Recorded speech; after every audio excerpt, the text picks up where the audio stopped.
അക്കൗണ്ട്സിലെ ഗ്രൂപ്പുകളെ കുറിച്ച് പറഞ്ഞു ഇന്നലെ. പ്രധാനമായിട്ടുള്ള 4 ഗ്രൂപ്പുകൾ: എക്സ്പെൻസ്, ഇൻകം, ലാബിലിറ്റി, അസറ്റ്. ഇങ്ങനെ 4 ഗ്രൂപ്പുകൾ. ഈ ഓരോ ഗ്രൂപ്പിനകത്തും സബ് ഗ്രൂപ്പുകൾ ഉണ്ട്. എക്സ്പെൻസിന് 2 സബ് ഗ്രൂപ്പുകൾ ഉണ്ട്: ഡയറക്റ്റ് എക്സ്പെൻസ്, ഇൻഡയറക്റ്റ് എക്സ്പെൻസ്. ഇൻകത്തിന് 2 സബ് ഗ്രൂപ്പുകൾ ഉണ്ട്: ഡയറക്റ്റ് ഇൻകം, ഇൻഡയറക്റ്റ് ഇൻകം. അസറ്റിന് 2 സബ് ഗ്രൂപ്പുകൾ ഉണ്ട്: ഫിക്സഡ് അസറ്റ്, കറണ്ട് അസറ്റ്. ലാബിലിറ്റിക്ക് 2 സബ് ഗ്രൂപ്പുകൾ ഉണ്ട്: long term liability, short term liability. Long term liability, short term liability. ഈ കാര്യങ്ങളെ കുറിച്ച് ഏറെക്കുറെ ധാരണ ഉണ്ടാവും എല്ലാവർക്കും, ഗ്രൂപ്പും സബ് ഗ്രൂപ്പും. ഇനിയുള്ളത് ടൈപ്പ് ഓഫ് അക്കൗണ്ട്സ് ആണ്. 4 തരത്തിലുള്ള ഗ്രൂപ്പുകളാണ് അക്കൗണ്ട്സിനകത്ത് ഉണ്ട് എന്ന് പറഞ്ഞു. അതേപോലെ നമ്മുടെ ബിസിനസ്സിനകത്ത് നടക്കുന്ന ഏത് ട്രാൻസാക്ഷൻ എടുത്തു കഴിഞ്ഞാലും അതിനെ നമുക്ക് 3 ടൈപ്പ് ഓഫ് അക്കൗണ്ട്സിലേക്ക് നമുക്ക് മാറ്റാൻ വേണ്ടി പറ്റും. നമ്മുടെ സ്ഥാപനത്തിലുള്ള ഏത് അക്കൗണ്ട്സിനെ എടുത്തു കഴിഞ്ഞാലും നമുക്ക് 4 ഗ്രൂപ്പുകളിലേക്ക് ആക്കി മാറ്റാൻ വേണ്ടി പറ്റും. അതിനെ 8 രീതിയിലുള്ള സബ് ഗ്രൂപ്പിലേക്ക് സ്പ്ലിറ്റ് ചെയ്യാൻ വേണ്ടി പറ്റും. എന്ന പോലെ തന്നെ നമ്മുടെ സ്ഥാപനത്തിനകത്ത് നടക്കുന്ന, ബിസിനസ്സിനകത്ത് നടക്കുന്ന ടൈപ്പ് ഓഫ് അക്കൗണ്ട്സുകളെ നമുക്ക് 3 തരത്തിൽ നമുക്ക് മാറ്റിയെടുക്കാം. ഒന്നാമത്തത് നോമിനൽ അക്കൗണ്ട്. നോമിനൽ അക്കൗണ്ട് എന്ന് പറയുമ്പോൾ നമ്മൾ മനസ്സിലാക്കാൻ വേണ്ടി പറഞ്ഞു, നോർമൽ ആയിട്ട് ഒരു ബിസിനസ്സിനകത്ത് എന്തൊക്കെയാണോ നടക്കുന്നത് അതെല്ലാം നോമിനൽ അക്കൗണ്ടിലാണ് വരിക എന്ന് പറഞ്ഞു. പർച്ചേസ്, സെയിൽസ്, എക്സ്പെൻസ്, ഇൻകം, നഷ്ടം, ലാഭം, ഇതൊക്കെയാണ് നോർമൽ ആയിട്ട് എല്ലാ ബിസിനസ്സിനകത്തും നടക്കുന്നത്. ഇതിനെയാണ് നമ്മൾ നോമിനൽ അക്കൗണ്ട് എന്ന് പറയാം. അതായത് നമ്മൾ ഗ്രൂപ്പിൽ പഠിച്ചിട്ടുള്ള എക്സ്പെൻസുകളും ഇൻകംസും എല്ലാം വരുന്നത് എവിടെയാണ്? ഈ പറയുന്ന നോമിനൽ അക്കൗണ്ടിലാണ് വരുന്നത് എന്ന് മനസ്സിലാക്കാം. ക്ലിയർ ആയല്ലോ? രണ്ടാമത്തത് റിയൽ അക്കൗണ്ട് ആണ്. റിയൽ ആയിട്ട് ബിസിനസ്സിനകത്ത് ബാക്കിയാകുന്ന അക്കൗണ്ട്സുകളെയാണ് നമ്മൾ റിയൽ അക്കൗണ്ട് എന്ന് പറയാം. റിയൽ ആയിട്ട് ബാക്കിയാവുന്നത് അസറ്റുകളാണ്. റിയൽ ആയിട്ട് ബാക്കിയാവുന്നത് അസറ്റുകളാണ്. അസറ്റുകൾ വരുന്ന ഗ്രൂപ്പാണ് റിയൽ അക്കൗണ്ട് എന്ന് പറയാം. റിയൽ അക്കൗണ്ടിനകത്ത് അസറ്റുകൾ മാത്രമേ ഉണ്ടാവത്തുള്ളൂ. ക്ലിയർ ആയല്ലോ? ഇത് ഓരോന്നും ഇങ്ങനെ തന്നെ പഠിക്കണേ. ഇതിന് 3നും 3 നിയമങ്ങളാണ്. അതുകൊണ്ട് എന്താണെന്നുള്ള കൃത്യമായിട്ട് മനസ്സിലാക്കാം. അടുത്തത് പേഴ്സണൽ അക്കൗണ്ട് ആണ്. വ്യക്തികളുമായി ബന്ധപ്പെട്ടിട്ടുള്ള, സ്ഥാപനങ്ങളുമായി ബന്ധപ്പെട്ട്, ഒരു ബിസിനസ്സിന് പുറത്തുള്ള വ്യക്തികളുമായിട്ടോ സ്ഥാപനങ്ങളുമായിട്ടോ എന്തെങ്കിലും തരത്തിൽ കൊടുക്കൽ വാങ്ങലുകൾ റിലേഷൻ ഉണ്ടെങ്കിൽ അത്തരം ബിസിനസ്സുകളെയാണ്, അത്തരം അക്കൗണ്ടുകളെയാണ് നമ്മൾ പേഴ്സണൽ അക്കൗണ്ടുകൾ എന്ന് പറയാം. അതായത് ഇവിടെ നമ്മൾ പഠിച്ചിട്ടുള്ള ലാബിലിറ്റി ആണ് എന്ത് ചെയ്യാം ടൈപ്പ് ഓഫ് അക്കൗണ്ട്സിൽ വരുന്നത്. അപ്പോൾ ഗ്രൂപ്പ് പറയുന്ന എക്സ്പെൻസ്, ഇൻകം, ഇത് രണ്ടും വരുന്നത് നോമിനൽ അക്കൗണ്ടിലാണ്. അസറ്റ് വരുന്നത് റിയൽ അക്കൗണ്ടിനാണ്. പിന്നെയുള്ളത് ലാബിലിറ്റി ആണ്. ലാബിലിറ്റി വരുന്നത് പേഴ്സണൽ അക്കൗണ്ടിലാണ് എന്ന് മനസ്സിലാക്കാം. സിമ്പിൾ ആയല്ലോ? അങ്ങനെ കണക്ട് ചെയ്തിട്ട് പഠിക്കാം. നോമിനൽ അക്കൗണ്ട് നിങ്ങൾക്ക് മനസ്സിലാക്കാൻ വേണ്ടി മാത്രം പറയാണ്. നോർമൽ ആയിട്ട് ബിസിനസ്സിൽ നടക്കുക, എല്ലാ ബിസിനസ്സിലും നടക്കുന്ന കാര്യം എന്താ? പർച്ചേസ് നടക്കും, സെയിൽ നടക്കും, എക്സ്പെൻസ് ഉണ്ടാവും, ഇൻകം ഉണ്ടാവും, ലാഭം ഉണ്ടാവും, നഷ്ടം ഉണ്ടാവും. പിന്നീട് ബിസിനസ്സിനകത്ത് ബാക്കിയാവുന്ന സാധനമാണ് റിയൽ അക്കൗണ്ട് എന്ന് പറയുന്നത്. അത് അസറ്റ് മാത്രമാണ്. മൂന്നാമത്തത് പേഴ്സണൽ അക്കൗണ്ട് ആണ്. വ്യക്തികളുമായി ബന്ധപ്പെട്ടുള്ള കാര്യങ്ങളാണ്. ഓക്കെ, അപ്പൊ ഞാൻ ജസ്റ്റ് ഒരു അക്ഷരങ്ങൾ മാത്രം എഴുതാം, നിങ്ങളത് മനസ്സിലാക്കിയെടുക്കാം. കമ്മീഷൻ പെയ്ഡ് എന്ന് പറയുന്നത് എക്സ്പെൻസ് ആണ്. അപ്പൊ ഈ ജസ്റ്റ് ചെയ്യുന്നുള്ളൂ, എക്സ്പെൻസ് എന്ന് എഴുതാം. Sub group indirect expense. Type nominal account.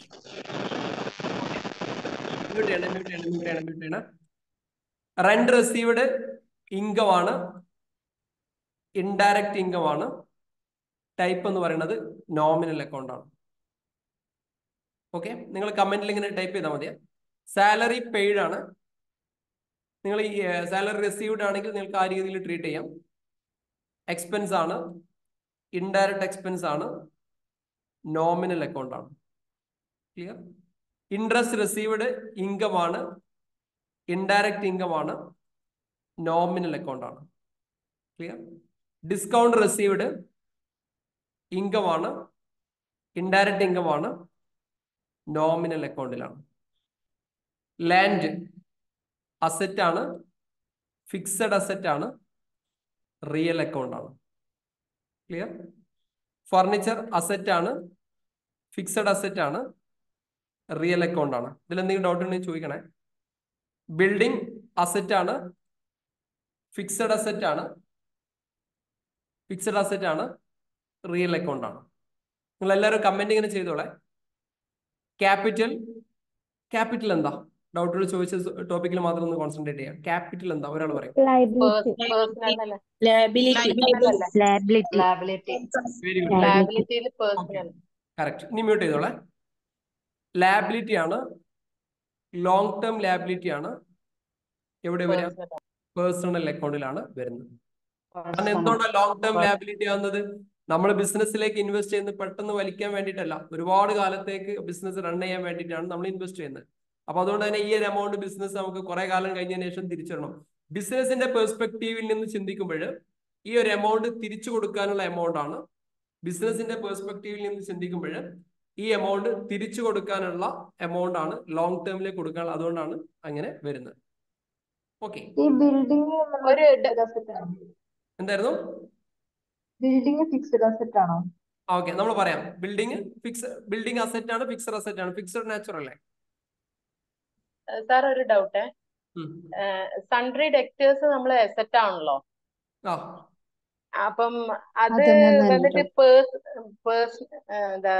Real ആണോ? പറയാം. ഓക്കെ, ഇത് കഴിഞ്ഞതിന് ശേഷം പറയാം. ഇതിനകത്ത് വരുന്നുണ്ടോ സംഭവം? അല്ല സാറ് പറഞ്ഞില്ലേ പേഴ്സണൽ അക്കൗണ്ട് പറയുന്നത്. ഓക്കെ, കൺഫ്യൂഷൻ ആണ്. നമുക്ക് ഇതെല്ലാം കഴിഞ്ഞിട്ട് ഇതിൽ ഇല്ലാത്ത നമുക്ക് ഡിസ്കസ് ചെയ്യാം. കാരേജ് ഇൻവേർഡ് എക്സ്പെൻസ് ആണ്, ഡയറക്റ്റ് എക്സ്പെൻസ് നോമിനൽ അക്കൗണ്ട് ആണ്. ഓക്കെ, നിങ്ങളെല്ലാം ചാറ്റ് ചെയ്തോളെ, ചാറ്റിങ്ങിന് ഇട്ടോളി. ജനറൽ എക്സ്പെൻസ് ആണ്, ഇൻഡയറക്റ്റ് എക്സ്പെൻസ് ആണ്, നോമിനൽ അക്കൗണ്ടിലാണ്. റെന്റ് പെയ്ഡ് എക്സ്പെൻസ് ആണ്, ഇൻഡയറക്റ്റ് എക്സ്പെൻസ് ആണ്, നോമിനൽ അക്കൗണ്ട് ആണ്. പർച്ചേസ് എക്സ്പെൻസ് ആണ്, ഡയറക്റ്റ് എക്സ്പെൻസ് ആണ്, നോമിനൽ അക്കൗണ്ട് ആണ്. ക്ലിയർ അല്ലേ? ഡയറക്റ്റ് എക്സ്പെൻസ് പർച്ചേസുമായി കണക്ട് ചെയ്തുകൊണ്ട്. സെയിൽസ് ഇൻകം ആണ്, ഡയറക്റ്റ് ഇൻകം ആണ്. ഏതിലാണ് വരിക? Nominal account. ഇലക്ട്രിസിറ്റി എക്സ്പെൻസ് ആണ്, ഇൻഡയറക്റ്റ് എക്സ്പെൻസ് ആണ്, നോമിനൽ അക്കൗണ്ടിലാണ് വരുന്നത്. ടെലിഫോൺ ബില്ല് എക്സ്പെൻസ് ആണ്, ഇൻഡയറക്റ്റ് എക്സ്പെൻസ് ആണ്, നോമിനൽ അക്കൗണ്ടിലാണ് വരിക. കാർ എന്ന് പറയുമ്പോൾ അസറ്റ് ആണ്, ഫിക്സഡ് അസറ്റ് ആണ്, റിയൽ അക്കൗണ്ടിലാണ് വരുന്നത്. ഓക്കെ, ഫാന് അസറ്റ് ആണ്, ഫിക്സഡ് അസറ്റ് ആണ്, റിയൽ അക്കൗണ്ടിലാണ് വരുന്നത്. Import duty, export duty. Import duty എന്ന് പറഞ്ഞാൽ എന്താ? ഏതിനകത്താ ഇമ്പോർട്ട് ഡ്യൂട്ടി വരിക? ഡയറക്റ്റ് അല്ലേ? Expense. ഡയറക്റ്റ് എക്സ്പെൻസ് എന്താ? Direct expense nominal account. Purchase ചെയ്യുമ്പോൾ ഉണ്ടാവുന്ന അതാണ് ഇമ്പോർട്ട്. കറക്റ്റ്. എല്ലാവരും മ്യൂട്ട് ചെയ്യാം. ഇമ്പോർട്ട് ഡ്യൂട്ടി എന്ന് പറയുമ്പോൾ നമ്മളെ രാജ്യത്തേക്ക് പുറത്തുള്ള രാജ്യത്ത് നിന്ന് എന്തെങ്കിലും സാധനങ്ങൾ ഇറക്കുമതി ചെയ്യുമ്പോൾ നമ്മൾ അടക്കുന്ന ടാക്സ് ആണ് ഡ്യൂട്ടി എന്ന് പറയും. ഡ്യൂട്ടി ഫ്രീ എന്നൊക്കെ കേൾക്കല്ലേ? ഡ്യൂട്ടി എന്ന് പറയും. കാരണം ഞാൻ ദുബായിൽ നിന്ന് ഐഫോൺ ഇങ്ങോട്ടേക്ക് കൊണ്ടുവരുന്നു, ഞാൻ ഡ്യൂട്ടി അടക്കണം. ദുബായിൽ നിന്ന് ഞാൻ സ്വർണം, ഗോൾഡ് ഞാൻ ഇങ്ങോട്ടേക്ക് കൊണ്ടുവരുന്നു, ഞാൻ ഡ്യൂട്ടി അടക്കണം. അല്ലെങ്കിൽ പുറത്തുള്ള ഏതെങ്കിലും രാജ്യത്ത് നിന്ന് നമ്മുടെ രാജ്യത്തേക്ക് ഇറങ്ങുമ്പോൾ നമ്മൾ ഡ്യൂട്ടി അടക്കാം. അതുകൊണ്ട് ഇതിനെ ഡയറക്റ്റ് എക്സ്പെൻസ്, അതായത് ഒരു പ്രൊഡക്റ്റ് പർച്ചേസുമായി ബന്ധപ്പെട്ടുള്ള എക്സ്പെൻസ് ആണ്. എങ്ങനെ ചിന്തിക്കാം? ദുബായിൽ നിന്ന് ഞാൻ ഒരു പ്രൊഡക്റ്റ് വാങ്ങുന്ന സമയത്ത് എനിക്ക് ഒരു 50,000 രൂപ ആയിട്ടുണ്ട് എന്ന് വിചാരിക്കും. അതെന്റെ ഡയറക്റ്റ് എക്സ്പെൻസ് ആണല്ലോ. അത് കഴിഞ്ഞ് എന്റെ ട്രാൻസ്പോർട്ട് ചെയ്ത് ഞാൻ എയർപോർട്ടിനകത്ത് ഡ്യൂട്ടി അടക്കുന്നു. ഒരു 5,000 റുപ്പീസ് ഞാൻ അവിടെ ഡ്യൂട്ടി അടക്കുന്നു. മൊത്തം അതും കൂടി കൂട്ടുമ്പോൾ 55. ഈ 55 ആ ഒരു പ്രൊഡക്റ്റിന്റെ കോസ്റ്റ്, ആ പ്രൊഡക്റ്റിന്റെ പ്രൈസ് എന്ന് പറയുന്നത്. സെറ്റായെന്ന് വിചാരിക്കുകയാണ്. അതുകൊണ്ട് ഇമ്പോർട്ട് ഡ്യൂട്ടി എക്സ്പെൻസ് ആണ്, ഡയറക്റ്റ് എക്സ്പെൻസ് ആണ്, നോമിനൽ അക്കൗണ്ടിലാണ് വരുന്നത്. ക്ലിയർ ആയല്ലോ? എക്സ്പോർട്ട് ഡ്യൂട്ടി അതിനകത്ത് വരിക ഇൻഡയറക്റ്റ് എക്സ്പെൻസ് ആണ്, ഇൻഡയറക്റ്റ് എക്സ്പെൻസ് ആണ്, റിയൽ അക്കൗണ്ട് ആണ് അല്ലെ? ഹലോ, നോമിനൽ അക്കൗണ്ട് അല്ലേ? നിങ്ങൾ അവിടെ ഉണ്ടോ നോക്കിയതാ? ഓഡിറ്റ് ഫീ എക്സ്പെൻസ് ആണ്, ഇൻഡയറക്റ്റ് എക്സ്പെൻസ് ആണ്, ഓഡിറ്റ് ഫീ എന്ന് പറഞ്ഞു കഴിഞ്ഞാല് ഒന്നുമില്ല, നമ്മൾ സ്ഥാപനത്തിലെ കണക്കുകൾ ഓഡിറ്റ് ചെയ്യാന്, അതായത് ക്ലിയർ ആണോ എന്നറിയാൻ വേണ്ടിയിട്ട് ഏതെങ്കിലും ഒരു ഫിനാൻഷ്യൽ കൺസൾട്ടന്റിന്റെ അടുത്ത് കൊടുത്തിട്ട് വെരിഫൈ ചെയ്യുന്നതിനെയാണ് നമ്മൾ ഓഡിറ്റ് ഫീ എന്ന് പറയുന്നത്. ക്ലിയർ ആണല്ലോ? സെറ്റ് ആണല്ലോ? ഓക്കെ. കൺസൾട്ടിങ് ഫീയും അങ്ങനെ തന്നെ ഒരു സാധനമാണ്. എക്സ്പെൻസ് ആണ്, ഇൻഡയറക്റ്റ് എക്സ്പെൻസ് ആണ്, നോമിനൽ അക്കൗണ്ട് ആണ്. കൺസൾട്ടിങ് ഫീ എന്ന് പറഞ്ഞു കഴിഞ്ഞാൽ നമ്മുടെ സ്ഥാപനം, നമ്മുടെ ബിസിനസ് നമ്മൾ ഏതെങ്കിലും ലെവലിൽ സ്റ്റെക്ക് ആവുന്ന സമയത്ത് പുറത്തുള്ള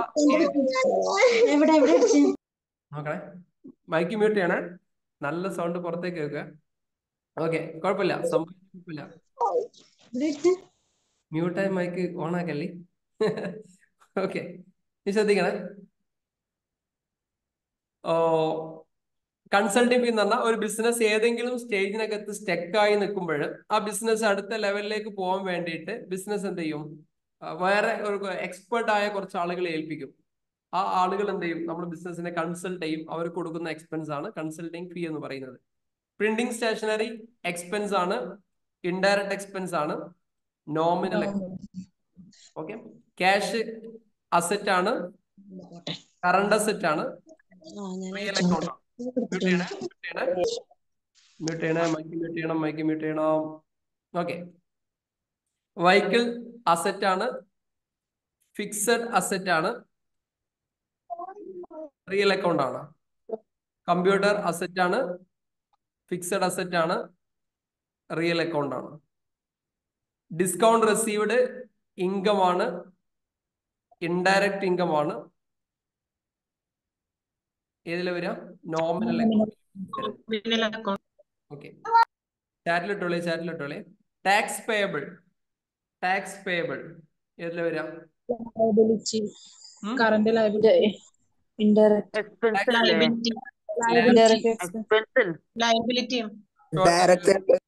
കറണ്ട് ലയബിലിറ്റി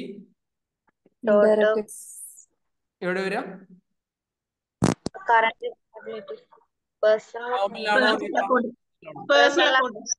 പേഴ്സണൽ ഒരു വ്യക്തിക്ക് അല്ലെങ്കിൽ പുറത്തുള്ള ഒരു സംഘടനക്ക്, പുറത്തുള്ള ഒരു ബിസിനസ്, അത് ബാങ്ക് ആവാം, ഗവൺമെന്റ് ആകാം, വ്യക്തികളാകാം, അസോസിയേഷൻ ആകാം, സൊസൈറ്റി ആകാം, ബോഡി ആകാം, ആർക്കും ആകാം. ക്ലിയർ ആയില്ലേ? പേഴ്സൺ മീൻസ് പുറത്തുള്ള വ്യക്തിയാകാം. അതായത് ഗവൺമെന്റിന് കൊടുക്കേണ്ട ഫണ്ടാണ്. Long term bank loan liability, long term liability, personal. Okay. Sundry debtors, current asset ആണ്, കറണ്ട് അസറ്റ് ആണ്, പേഴ്സണൽ അക്കൗണ്ട്. ഏതിലെ വരിക? Real account. Personal account.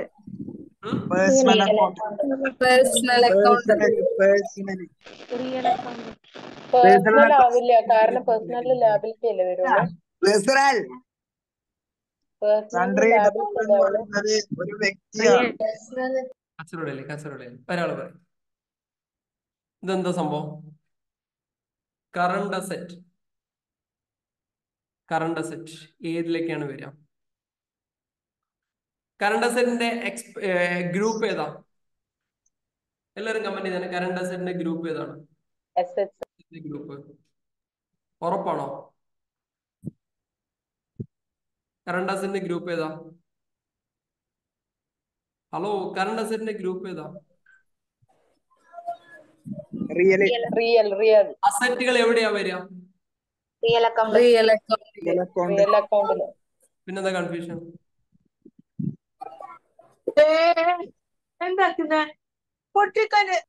എന്റെ അമ്മ, ഇത്ര വലിയ ഭീകര അമ്മമാരൊക്കെ ഉണ്ടോ? എമ്മാര് പേടിപ്പിക്കല. നിങ്ങൾ മൈക്ക് മ്യൂട്ട് ചെയ്യാ, എല്ലാവരും മൈക്ക് മ്യൂട്ട് ചെയ്യാം. അപ്പൊ ശ്രദ്ധിക്കാം, വീട്ടിലെ ഉള്ള പ്രശ്നങ്ങളൊക്കെ എല്ലാവരും അറിയും. സൺഡി ഡെപ്റ്റേഴ്സ് അസറ്റ് ഇവിടെ എന്ത് വരും? റിയൽ അക്കൗണ്ടിൽ വരും. അസറ്റുകൾ എപ്പോഴും റിയൽ അക്കൗണ്ടിൽ വരാം. റെന്റ് പെയ്ഡ് ഏതിനകത്ത് വരാം? എക്സ്പെൻസ്,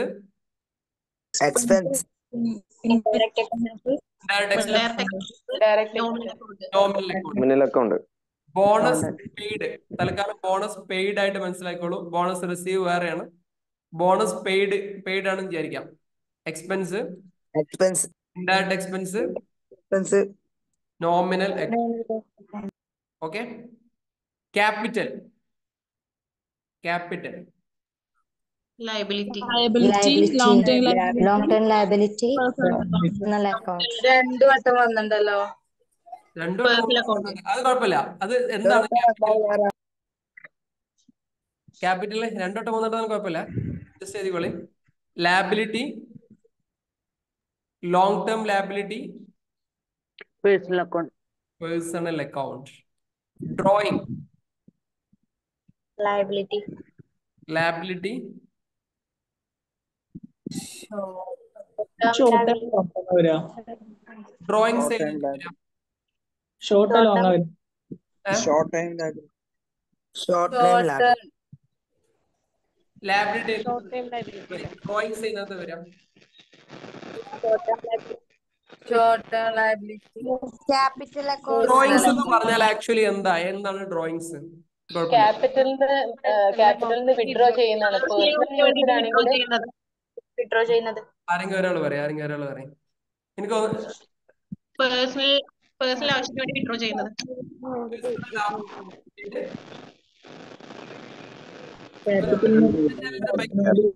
ഒരാളെ ഹാൻഡ് റൈസ് ചെയ്യും. അയാൾക്ക് മൈക്കരാം. അയാള് സംശയം. ബാക്കി എല്ലാവർക്കും ചറപറ ചക്കക്കൂട്ടനാവും.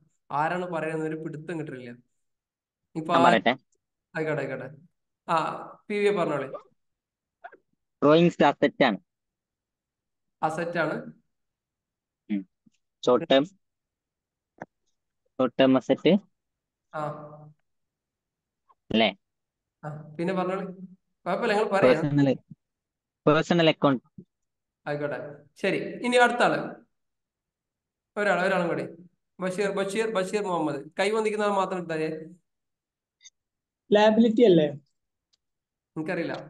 നിങ്ങൾ പറയും. ലാബിലിറ്റി ആണ്. ലാബിലിറ്റിയാ? ലയബിലിറ്റി അല്ല. ഡ്രോയിങ്സ് എക്സ്പെൻസ് ആയിട്ടുള്ള കണക്ക്. ക്യാപിറ്റലിന് ഡ്രോയിങ്സ് ലെസ് ചെയ്യല്ലേ ചെയ്യാ? അപ്പൊ ആ ലാബിലിറ്റി കുറയല്ലേ ചെയ്യാ? ആക്ച്വലി ലാബിലിറ്റി കുറയും. അപ്പൊ ലയബിലിറ്റി കുറയുമ്പോ അഡ്ജസ്റ്റ്മെന്റ് ആണോ? അഡ്ജസ്റ്റ്മെന്റ് ഒക്കെ വിടേ. നിങ്ങളെ ഇതിൽ ബികോമാര് എത്ര ഉണ്ടെന്ന് പറഞ്ഞാൽ 90% ബികോമാരാ. പി ജിക്കാരുണ്ട് 25%. നിങ്ങളാണ് പറയുന്നത് ഡ്രോയിങ്സ് എക്സ്പെൻസ് ആണോ ലാബിലിറ്റി ആണോ എന്നുള്ളത് എപ്പോഴും കൺഫ്യൂഷൻ. ഡ്രോയിങ്സ് എക്സാക്ട് വരുന്നത് എന്താ പറയാ? ഉദാഹരണം ഞങ്ങൾക്ക് പറഞ്ഞുതരാം. ഡ്രോയിങ്സ് എന്താന്ന് പറഞ്ഞുതരാം. ബാക്കി നിങ്ങൾ വായിക്കണേ. ഞാൻ എന്റെ ബിസിനസ്സിലേക്ക് മ്യൂട്ട് ചെയ്യണം. ബാക്കി എല്ലാവരും മ്യൂട്ട് ചെയ്യാം. ഞാൻ എന്റെ ബിസിനസ്സിലേക്ക് 1 കോടി രൂപ ഇൻവെസ്റ്റ് ചെയ്തു. എന്റെ ബിസിനസ്സിലേക്ക് ഞാൻ 1 CR ഇൻവെസ്റ്റ് ചെയ്തു. ബിസിനസ് ഇങ്ങനെ നടന്നുകൊണ്ടിരിക്കുക. ഇതിനിടയിൽ എൻ്റെ വീടൊന്ന് മോഡിഫൈ ചെയ്യണം എന്ന് എനിക്കൊരു ആഗ്രഹം. അപ്പൊ ഞാൻ ബിസിനസ്സിൽ നിന്ന് ഒരു 10 ലക്ഷം രൂപ ഞാൻ വിഡ്രോ ചെയ്തു. അതിന് നമ്മൾ ഡ്രോയിങ്സ് എന്ന് പറയാം. 10 ലക്ഷം രൂപ ഞാൻ എൻ്റെ ബിസിനസ്സിൽ നിന്ന് വിഡ്രോ ചെയ്തു. അതിനെയാണ് നമ്മൾ ഡ്രോയിങ്സ് എന്ന് പറയാം. അപ്പൊ എന്താ സംഭവിക്കുക? ബിസിനസിനെ സംബന്ധിച്ചിടത്തോളം 1 കോടി രൂപ ബിസിനസ് എനിക്ക് തരാനുള്ളിടത്ത് നിന്ന് എന്തായി? 90 ലക്ഷം രൂപയായിട്ട് കുറഞ്ഞു. എന്റെ ലാബിലിറ്റി കുറഞ്ഞു എന്നർത്ഥം. ബിസിനസിന് എത്ര തരാനുള്ളൂ? 90 ലാക്ക് എനിക്ക് തരാനുള്ളൂ. അങ്ങനെയാണെങ്കിൽ ഡ്രോയിങ്സ് ഏതിനകത്താണ് വരിക? ഇൻകം. എക്സ്പെൻസ്, ഡയറക്റ്റ് എക്സ്പെൻസ് ആയി കണക്ക്. നമ്മൾ മനസ്സിലായി. ക്യാപിറ്റൽ ഞാൻ ഒരു ഡൗട്ട് ചോദിച്ചോട്ടെ. ഡ്രോയിങ്സ് ഒരാൾ എന്താന്ന് പറഞ്ഞെടുത്താണ്. ഡ്രോയിങ്സ് എന്താന്ന് ആരെങ്കിലും ഒരാൾ മൈക്ക് എല്ലാവരും ചക്കക്കൂട്ടനാക്കി പറയല്ലേ. ഒറ്റാൾ. ഞാൻ എല്ലാവരും മ്യൂട്ട് ചെയ്യണം. ഒരാൾ കൈ വന്നിച്ചാൽ അവന് ഡീറ്റെയിൽ ആയിട്ട് സൂര്യ മാഡത്തിനോട് പറയാം. സൂര്യ, നിങ്ങളൊന്ന് പറഞ്ഞെടുത്തേ എന്താണ് ഡ്രോയിങ്സ് എന്നുള്ളത്?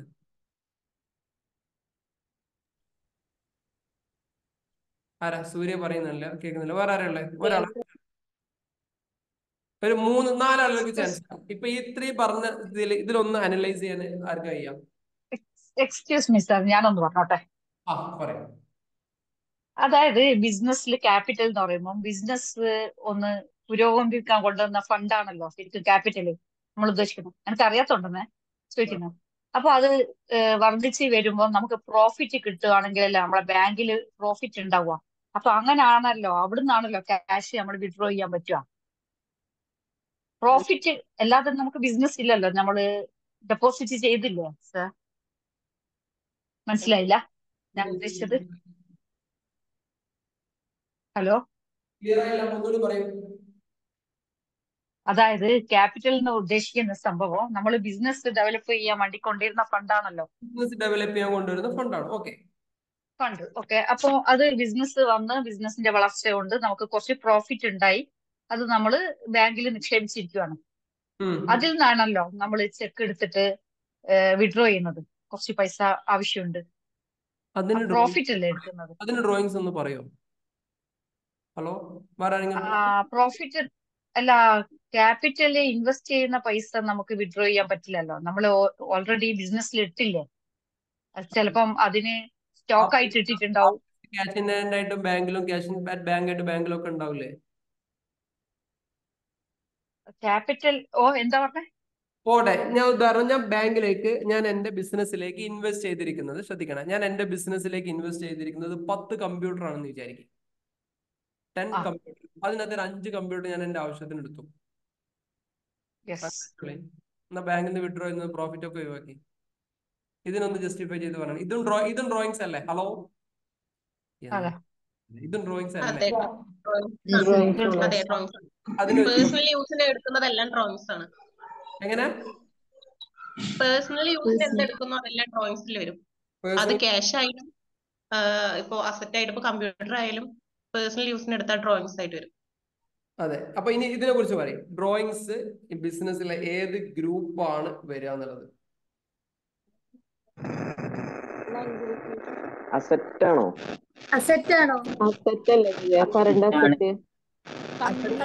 എല്ലാരും വേണ്ടേ? ഒരാള് പറയുന്ന ആളുകൾ അൺമ്യൂട്ട് ചെയ്യണം. പറയുന്ന ആളുകള് എല്ലാരും ചെക്കക്കൂട്ടനാക്കല്ലേ.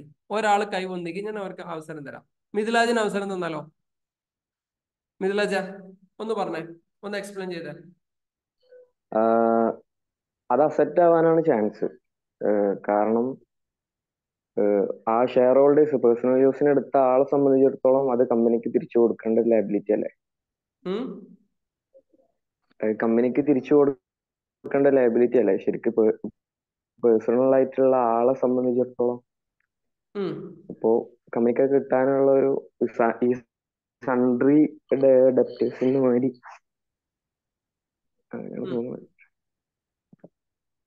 കറക്റ്റ് ആണ്. ഒരു കുറച്ചും കൂടി ഒന്ന് ഓക്കെ. മിഥിലാജ്, ഇനി വേറെ ആർക്കെങ്കിലും സിമിലർ വേറെ എന്തെങ്കിലും ഒപ്പീനിയൻ ഉണ്ടെങ്കിൽ കുറച്ചും കൂടി ഒന്ന് മോഡിഫൈ ചെയ്യണ്ട അതിനകത്ത്. കമ്പനിയെ സംബന്ധിച്ച് അതൊരു എക്സ്പെൻസ് ആയിട്ട് ട്രീറ്റ് ചെയ്യും. കമ്പനിയെ സംബന്ധിച്ചിടത്ത് എക്സ്പെൻസ് ആയിട്ട് ട്രീറ്റ് ചെയ്യും. പക്ഷെ ലൈബിലിറ്റി കൊടുക്കാനുള്ളത് കൊടുക്കുന്നോണ്ട് ലൈബിലിറ്റി കുറയും. കമ്പനിക്ക് നഷ്ടമാണല്ലോ, കമ്പനിയുടെ അക്കൗണ്ട്സ് അല്ലേ നമ്മൾ നോക്കുക. അപ്പൊ കമ്പനിക്ക് അത് നഷ്ടമായിട്ടല്ലേ വരും. അപ്പൊ അത് ലൈബിലിറ്റി അല്ലേ? ഈ പൈസ ആരുടെ പൈസ യഥാർത്ഥത്തില്? കമ്പനിയുടെ കമ്പനിയുടെ ഒന്നുകൂടെ നോക്കേ. നോക്കിട്ടോ, ഇതിനെ കുറിച്ച് ഇപ്പൊ എല്ലാരും കൺഫ്യൂഷൻ ആയിട്ടുള്ള. നമ്മൾ ബിസിനസ്സിലേക്ക് 1 കോടി രൂപ ഇൻവെസ്റ്റ് ചെയ്തു. ശ്രദ്ധിക്കണേ, 1 കോടി രൂപ ഇൻവെസ്റ്റ് ചെയ്തു. 10 ലക്ഷം രൂപ ഞാൻ വലിച്ചു. കമ്പനിയുടെ കണക്കിൽ ഇനി 90 ലക്ഷം രൂപയാണ് എനിക്ക് തരാനുള്ളത്. തന്നെ ആലോചിക്കാൻ, 90 രൂപയാണ് തരാനുള്ളത്. ലാബിലിറ്റി കുറഞ്ഞു. പിന്നെ ഇതിനെ വേറെ ഏതൊക്കെ രീതിയിൽ ജസ്റ്റിഫൈ ചെയ്യാം? 1 കോടി രൂപ ഇൻവെസ്റ്റ് ചെയ്ത കമ്പനിയിൽ നിന്ന് ഞാൻ 10 ലക്ഷം രൂപ വലിക്കുമ്പോൾ ഏതൊക്കെ രീതിയിൽ ഇതിനെ ഇന്റർപ്രറ്റ് ചെയ്യാം? കൊടുക്കാനുള്ള ബാധ്യത കുറഞ്ഞു. കൊടുക്കാനുള്ള ബാധ്യത കുറഞ്ഞു എന്നുള്ള രീതിയിൽ. കൊടുക്കാനുള്ള ബാധ്യത കുറഞ്ഞിട്ടുണ്ടോ ഇവിടെ? മിഥിലാജ, കുറഞ്ഞിട്ടുണ്ടോ? പക്ഷെ തിരിച്ചു കൊടുക്കണോ വേണ്ടേ? 10 ലക്ഷം കുറഞ്ഞില്ലേ? ഇനി ഒരു ഡ്രോയിങ്സ് കൂടി പറഞ്ഞുതരാം. ഒന്ന് ശ്രദ്ധിക്കാം, ഒരു ഡ്രോയിങ്സ് കൂടി പറഞ്ഞുതരാം. നിങ്ങൾ അത്ര ചെറിയ ടോപ്പിക്കിൽ കൺഫ്യൂഷൻ ആണെന്നെങ്കിൽ ഇങ്ങനെ ആകെ കുളം കലക്കാം. എന്നിട്ട് നമുക്ക് ക്ലിയർ ആക്കാം. നോക്കാം, ഞാൻ എൻ്റെ ബിസിനസ്സിൽ ഞാൻ ഇങ്ങനെ ട്രാവൽ ചെയ്തുകൊണ്ടിരിക്കുക. എൻ്റെ വീട്ടിൽ AC കംപ്ലൈൻ്റ് ആയി. അപ്പം ഞാൻ AC മെക്കാനിക്കൊക്കെ വന്നു, അവർ പണിയൊക്കെ എടുത്തു കഴിഞ്ഞു. അപ്പം AC നല്ല കംപ്ലൈൻറ്റാണ്. അപ്പം പറഞ്ഞു ഒരു 15 രൂപ ചിലവ് വരുന്നുണ്ട്, 15,000 rupees ചിലവ് വരും എന്നൊക്കെ പറഞ്ഞു. സെൻട്രലൈസ്ഡ് AC ആണ് ചോദിച്ചോളൂ. ഇനിയിപ്പോൾ എന്ത് AC ആണെന്ന് ചോദിക്കുന്നു വേണ്ട. സെൻട്രലൈസ് ചെയ്ത് അതുകൊണ്ട് അത്യാവശ്യം വലിയ കോസ്റ്റ് ഉണ്ട്. അപ്പൊ ഞാനവിടെ വീടിനകത്തില്ല, അപ്പം പൈസ കൊടുക്കാനില്ല. അപ്പൊ ഇവര് പണി കഴിഞ്ഞാൽ പൈസ ചോദിക്കുമല്ലോ സ്വാഭാവികമായിട്ടും, പൈസ വേണം, കൂലി വേണം എന്ന് പറഞ്ഞു. അപ്പൊ ഞാൻ അവിടെ ഇല്ലാത്തതുകൊണ്ട് വൈഫ് പറഞ്ഞു ഇങ്ങനെ കാര്യം ചേർക്കാം, കമ്പനി പോയിട്ട് വാങ്ങിക്കോളി എന്ന് പറഞ്ഞു. കമ്പനിയിൽ പോയിട്ട് വാങ്ങിക്കോളി എന്ന് പറഞ്ഞു. അങ്ങനെ കമ്പനിയിൽ പോയി. അപ്പൊ ഞാൻ വിളിച്ചു പറഞ്ഞു ഒരു ആള് വരും, അയാൾക്കൊരു 15 രൂപ കൊടുക്കണം എന്ന് പറഞ്ഞു. ഇത് ഡ്രോയിങ്സ് ആണോ? ഒരാൾ എല്ലാവരും കൂടെ യെസ് സർ, അത് ഡ്രോയിങ്സ് ആണ്. അത് ഡ്രോയിങ്സ് ആണ്. അത് ഡ്രോയിങ്സ് ആയിട്ടാണ് വരിക. ഇനി ഞാൻ ഈ പൈസ കമ്പനിക്ക് കൊടുക്കണോ? ഈ 15 രൂപ അത് കുഴപ്പമില്ല, 15 അത് കൊടുക്കാൻ കാര്യം അത് കമ്പനീന്റെ അസറ്റ് ആണ്, കറണ്ട് അസറ്റ് ആയിട്ടാണ് വരിക. കാര്യം നമ്മൾ വാങ്ങിയ പൈസ തിരിച്ചു കൊടുക്കുമ്പോൾ അത് കറണ്ട് അസറ്റ് ആയിട്ട് തന്നെ കയറും. അപ്പൊ ലയബിലിറ്റി ആയിട്ട് വരില്ല, ഷോർട്ട് ടേം ആയിട്ടല്ലേ വരിക. എന്തായി? ഓണർ ഒരു ക്രെഡിറ്റർ അല്ലേ സാർ? കമ്പനിക്ക് ക്രെഡിറ്റ് ആയിട്ട് പൈസ തന്നിരിക്കുന്ന ആളല്ലേ ഓണർ? അപ്പൊ അയാള് വിഡ്രോ ചെയ്ത് പൈസ വിഡ്രോ ചെയ്ത് ആ ക്രെഡിറ്റേഴ്സിന് വിഡ്രോ ചെയ്ത് കഴിഞ്ഞാല് വിഡ്രോ ചെയ്ത് അയാള് നമ്മൾ ക്രെഡിറ്റർ ആയിട്ടല്ലേ കാണുന്നത്. അപ്പൊ അയാൾക്ക് നമ്മൾ കൊടുക്കാനുള്ള ലയബിലിറ്റിയിൽ കുറയുന്നു, ഇത്രയും പൈസ കുറയുന്നു. ഇന്നൊരു ടാസ്ക് ശ്രദ്ധിക്കാൻ, ഇന്നൊരു ടാസ്ക് നിങ്ങൾ ഇത്രയും റിവ്യൂ പറഞ്ഞല്ലോ. ഇന്ന് ഗ്രൂപ്പിനകത്ത് നിങ്ങൾ പറയേണ്ട, നമ്മുടെ ഗ്രൂപ്പിനകത്ത് പേടി ഗ്രൂപ്പിനകത്ത് നന്നായിട്ട് റിസർച്ച് ചെയ്യാം. ഡീറ്റെയിൽ ആയിട്ട് ഇതിനെ കുറിച്ച് ഡീറ്റെയിൽ ആയിട്ട് പറഞ്ഞുതരും. ഡ്രോയിങ്സിന്റെ ഗ്രൂപ്പ് ഏതാണ്, ഡ്രോയിങ്സിന്റെ സബ് ഗ്രൂപ്പ് ഏതാണ്, ഡ്രോയിങ്സിന്റെ ടൈപ്പ് ഓഫ് അക്കൗണ്ട്, ഇത് എഴുതി വെക്കിട്ടോ. ഇന്ന് എനിക്ക് കിട്ടേണ്ടത്, ഇന്ന് രാത്രി സെഷൻ കഴിഞ്ഞ് കഴിഞ്ഞാൽ 11 മണിന്റെ ഉള്ളിൽ എനിക്ക് റിസൾട്ട് കിട്ടണം. 11 മണിന്റെ ഉള്ളിൽ, അതിന്റെ അപ്പുറത്തേക്ക് സമയമില്ല കേട്ടോ.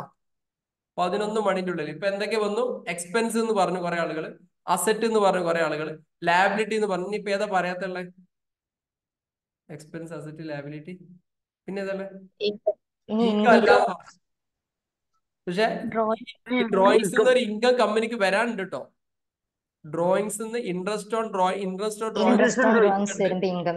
അപ്പൊ ഇത്രയും പറഞ്ഞ സ്ഥിതിക്ക് ബാക്കിയും കൂടി നിങ്ങൾക്ക് ആലോചിക്കാം. ഇൻട്രസ്റ്റ് ഓൺ ഡ്രോയിങ്സ് വരാൻ ചാൻസ് ഉണ്ട്. ഇൻട്രസ്റ്റോ ബാക്കി നിങ്ങൾ ആലോചിച്ചോളി. അതായത് ഒരാള് ബിസിനസ്, ഇപ്പൊ ഞാൻ 1 കോടി രൂപ എടുത്തു, അന്ന് 10 ഞാൻ വലിച്ചു. കമ്പനിയുടെ പോളിസി പ്രകാരം വലിച്ച എമൗണ്ടിന്റെ മുകളിൽ 10% ഇൻട്രസ്റ്റ് ഉണ്ട്. അങ്ങനെ ഒരു ഇൻട്രസ്റ്റ് ഉണ്ട്. ഈ ബാക്കി നിങ്ങൾ ആലോചിച്ചോളി. ബാക്കി 11 മണിക്ക് എനിക്ക് ആൻസർ കിട്ടണം. നോക്കട്ടെ നിങ്ങൾ തിങ്കിങ് എവിടെ വരെ പോകും നോക്കട്ടെ. ഓക്കെ,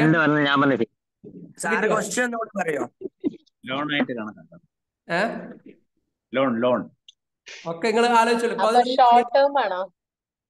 11 മണി വരെ സമയമുണ്ട്. ഇൻട്രസ്റ്റ് ഓൺ ഡ്രോയിങ്സ് എന്ന ഒരു ടേംസും കൂടി ഇതിനെക്കുറിച്ച് നിങ്ങൾക്ക് ഒരു ക്ലൂ കൂടി തരികയാണ്.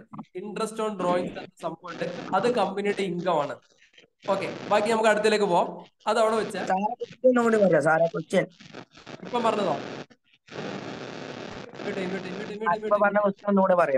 അതായത് ഇൻട്രസ്റ്റ് ഓൺ ഡ്രോയിങ്സ് എന്ന് പറയുന്ന ഒരു അക്കൗണ്ട്സ് ഗ്രൂപ്പ് ഉണ്ട്.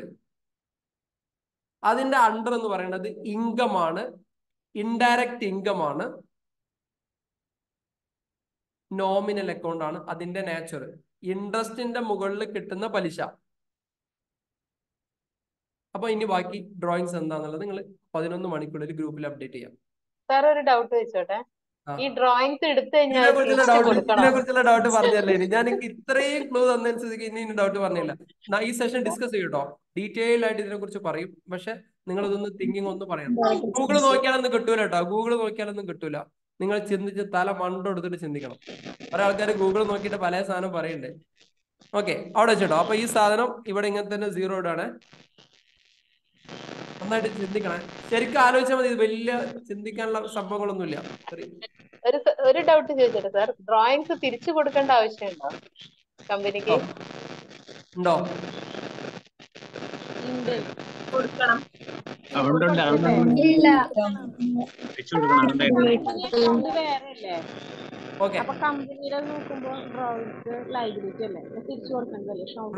ആയിക്കോട്ടെ, കുഴപ്പമില്ല. നിങ്ങൾ എന്താ വെച്ചാൽ പറഞ്ഞാൽ 11 മണിയാകുമ്പോൾ സമയം തരാം. കൃത്യമായിട്ടൊരു ആൻസർ കൃത്യമായിട്ട് പറഞ്ഞ ഒരു ഗിഫ്റ്റ് അനൗൺസ് ചെയ്തു ടുഡേ. ഓക്കെ, ഇനി അടുത്തത് ഇതിവിടെ 0 ഇട്ടോ. 0 ഒന്ന് കിട്ടണം. ഇന്ന് രാത്രി 11 മണിക്ക്. നാളെ എന്നൊരു സമയമില്ല, ഇന്ന് രാത്രി. ഞാൻ മൊത്തത്തിൽ പറഞ്ഞതിന്റെ എല്ലാ ഭാഗങ്ങളും ഞാൻ പറയാം. അടുത്തത് carriage inward. Carriage inward expense expense ആണ്. Expense direct direct expense expense nominal account. Nominal account. Chat ചെയ്താൽ മതി. Nominal account. Purchase tax chat ചെയ്താൽ മതിയെ. Purchase tax, expense, direct expense, nominal account. എന്തെങ്കിലും ഡൗട്ട് ഉണ്ടെങ്കിൽ ചോദിക്കണേ. Manufacturing expense, direct expense, nominal account. Royalty received, income, indirect income, nominal account. Royalty direct income ആവുന്ന കേസുകളുണ്ട്. അതിൽ തന്നെ ബിസിനസ് ചെയ്യുന്ന ആളെ സംബന്ധിച്ചിടത്തോളം ഡയറക്റ്റ് ഇൻകം ആയിട്ട് മാറും കേട്ടോ. ആ രീതിയിൽ എടുത്തിട്ട് വേണം ചെയ്യാൻ. ഷോർട്ട് ടേം റോയൽറ്റി എന്താ? റോയൽറ്റി എന്ന് പറഞ്ഞാൽ എന്താ? റോയൽറ്റി അസറ്റ് ഇൻടാഞ്ചിബിൾ അസറ്റ് അല്ലേ? ഏത് ഇൻടാഞ്ചിബിൾ അസറ്റ് അല്ലേ റോയൽറ്റി? ഇൻടാഞ്ചിബിൾ അസറ്റോ അല്ലേ? ഇൻടാഞ്ചിബിൾ അസറ്റോ? റോയൽറ്റി എന്ന് പറഞ്ഞാൽ എന്താ? റോയൽറ്റി റോയൽറ്റി എന്ന് പറഞ്ഞാൽ എന്താ? റോയൽറ്റി എന്ന് പറഞ്ഞാൽ എന്താ? ഇൻകാണ് എക്സ്പെൻസ് ഒക്കെ അവിടെ വിടേ. നമ്മളൊരു എന്തെങ്കിലും ഒരു aspect is the right to use something. ഒരു റൈറ്റിംഗ്സിന്റെ മുകളിൽ കിട്ടുന്ന കൊടുത്താൽ അതിന്റെ റൈറ്റ് കൊടുത്താൽ റോയൽറ്റി പറഞ്ഞാല് ഒരു റൈറ്റിംഗ്സ് ഇല്ലേ, ബുക്സ് നമ്മൾ എഴുതേണ്ട ആ കോപ്പിറൈറ്റ് കൊടുക്കുമ്പം അതിന്റെ മുകളിൽ കിട്ടുന്ന ഇൻകം ആണോ റോയൽറ്റി? റോയൽറ്റി എന്ന് പറഞ്ഞാൽ ഞാനിപ്പോ ഒരു പുസ്തകം ഇറക്കി, വെറുതെ ഒരു നിങ്ങൾക്ക് മനസ്സിലാക്കാൻ വേണ്ടിട്ട് പറയാം. ഞാനൊരു പുസ്തകം ഇറക്കിയിട്ട് ഞാനത് പ്രസാധകർക്കൊക്കെ പബ്ലിഷ് ചെയ്യാൻ കൊടുത്തു. അതിലൊരു ചെറിയ പെർസെൻറ്റേജ് എനിക്ക് കിട്ടും. റോയൽറ്റി ഇത് മാത്രമല്ല കേട്ടോ. ഇനി ഞാൻ ഫ്രാഞ്ചൈസി കൊടുത്തു, ഫ്രാഞ്ചൈസി എൻ്റെ ബിസിനസിന്റെ ഫ്രാഞ്ചൈസി, അതിന്റെ എനിക്ക് റോയൽറ്റി കിട്ടും. അങ്ങനെ പലതരത്തിലുള്ള ബിസിനസ് ഞാൻ ചെയ്യുന്നുണ്ട്. എനിക്ക് എൻ്റെതായ ഒരു പ്രൊഡക്റ്റ് ഉണ്ട്. ഇതിന്റെ ചിലപ്പം പകർപ്പവകാശം കൊടുക്കുന്നതായിരിക്കാം, ചിലപ്പോൾ എഴുതാനുള്ള അവകാശം കൊടുക്കുന്നതായിരിക്കാം, എന്തെങ്കിലുമൊക്കെ കൊടുക്കുന്നതായിരിക്കാം. അതിന് റെക്കറിംഗ് ആയിട്ട് അവർ വിൽക്കുമ്പോൾ അതിന്റെ ഒരു പെർസെൻറ്റേജ് എനിക്ക് തരുന്നതായിട്ട് തൽക്കാലം ആലോചിക്കാം. റോയൽറ്റി എന്ന് പറയുമ്പോൾ അങ്ങനെ കിട്ടുന്ന ഇൻകം അതെന്ത് ഇൻകാണ്? ആ ഒരു ബിസിനസ് നടത്തുന്നവനെ സംബന്ധിച്ചോളം അതാണ് അയാളുടെ നാച്ചുറൽ ബിസിനസ് എങ്കിൽ അത് income, direct income, normal account ആയിട്ട് വരും. നോർമലി അങ്ങനത്തെ ബിസിനസ് സാധാരണ ഇതിൽ ബുക്ക് എഴുതുന്ന ആളുകൾക്കൊക്കെ ഉണ്ടാവും. പക്ഷെ ബിസിനസിനെ സംബന്ധിച്ചിടത്തോളം നേരിട്ട് കിട്ടുന്നതായിരിക്കില്ല ഇങ്ങനെയുള്ള സംഭവങ്ങളൂടെ. ഇനി ഇതാണ് അയാളുടെ കോർ ആക്ടിവിറ്റീസ് എങ്കിൽ അത് ഡയറക്റ്റ് ഇൻകം ആയിട്ട് വരും. ക്ലിയർ ആയില്ലേ? സെറ്റ് അല്ലേ? ഓക്കെ അല്ലേ? Okay. Short term bank loan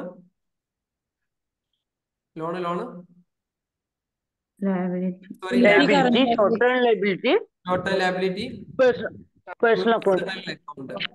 tax payable liability, short term liability, personal account. Bills payable, liability, short term liability, personal account. Commission paid, expense, indirect expense, nominal account. Commission ഏതെങ്കിലും സാഹചര്യത്തിൽ direct expense ആവാൻ സാധ്യതയുണ്ടോ? ഏതെങ്കിലും കേസിൽ ഉണ്ട്. Product sale ചെയ്യാൻ വേണ്ടിട്ട് commission കൊടുക്കുകയാണെങ്കിൽ അപ്പൊ ഡയറക്റ്റ് പ്രൊഡക്റ്റ് സെയിൽ ചെയ്യാൻ വേണ്ടി കമ്മീഷൻ കൊടുക്കുമ്പോൾ ഡയറക്റ്റ് എക്സ്പെൻസ് ആവും. അല്ലെങ്കിൽ മാനുഫാക്ചറിങ് പ്രൊഡക്റ്റ് കൊണ്ടുവരുമ്പോ നമ്മൾക്ക് പർച്ചേസ് വരുമ്പോ കമ്മീഷൻ കൊടുക്കില്ലേ?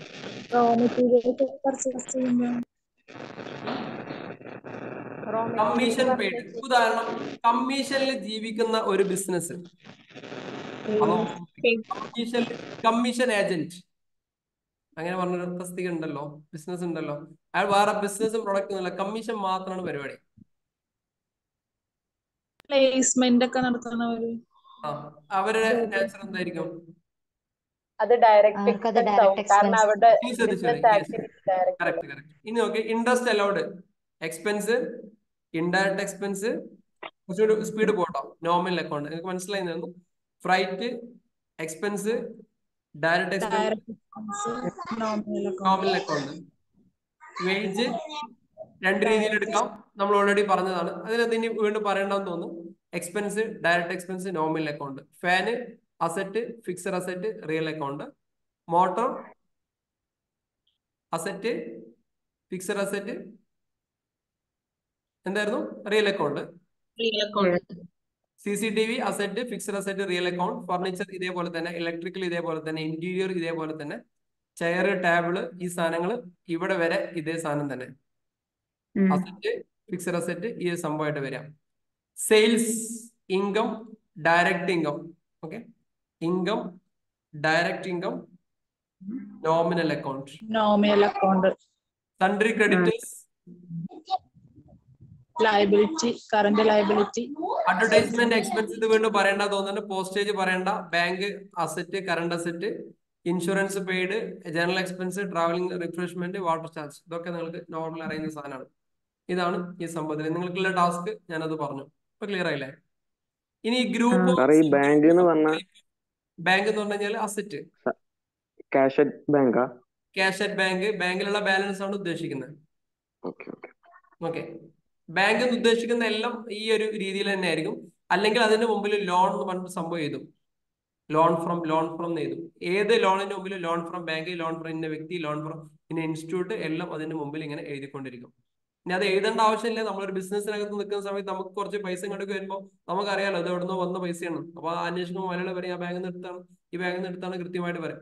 പ്രാക്ടിക്കൽ സിനാരിയോയിൽ നിങ്ങൾക്ക് ഒരു കൺഫ്യൂഷൻ ഉണ്ടാവില്ല. കാരണം എന്താ, നമ്മൾ അവിടുത്തെ അക്കൗണ്ടന്റ് ആണ്. നമുക്കറിയാം ഈ പൈസ എവിടുന്ന വന്നത്, എവിടുന്ന എങ്ങോട്ടേക്കാ പോണത്, ഏത് പർപ്പസിനാണ് കൊടുക്കുന്നത്, ഏത് ആവശ്യത്തിനാണ് കൊടുക്കുന്നത്, എന്ത് വൗച്ചറിലാണ് ഒപ്പിടുന്നത് എന്നൊക്കെ നമുക്കറിയാം. അതുകൊണ്ട് അതിനെ കുറിച്ചുള്ള ടെൻഷൻ ഒന്നും വേണ്ട. ഇനി group, sub group, type of accounts, ഇതിനകത്ത് എന്തെങ്കിലും ഡൗട്ടുകൾ ഉണ്ടോ? സെറ്റ് അല്ലേ? സംശയം ചോദിക്കട്ടെ? ചോദിച്ചോളേ. ഹലോ, ഈ സൺട്രിക്ക് ഡെബിറ്റേഴ്സും സൺട്രിക്ക് ക്രെഡിറ്റേഴ്സും തമ്മിലുള്ള വ്യത്യാസം എന്താണെന്ന് വെച്ചിട്ട് പറഞ്ഞത്. സൺട്രി ഡെപ്റ്റേഴ്സ് എന്ന് പറഞ്ഞു കഴിഞ്ഞാൽ കസ്റ്റമർ ആണ്. സൺട്രി ക്രെഡിറ്റേഴ്സ് എന്ന് പറഞ്ഞു കഴിഞ്ഞാൽ സപ്ലയർ ആണ്.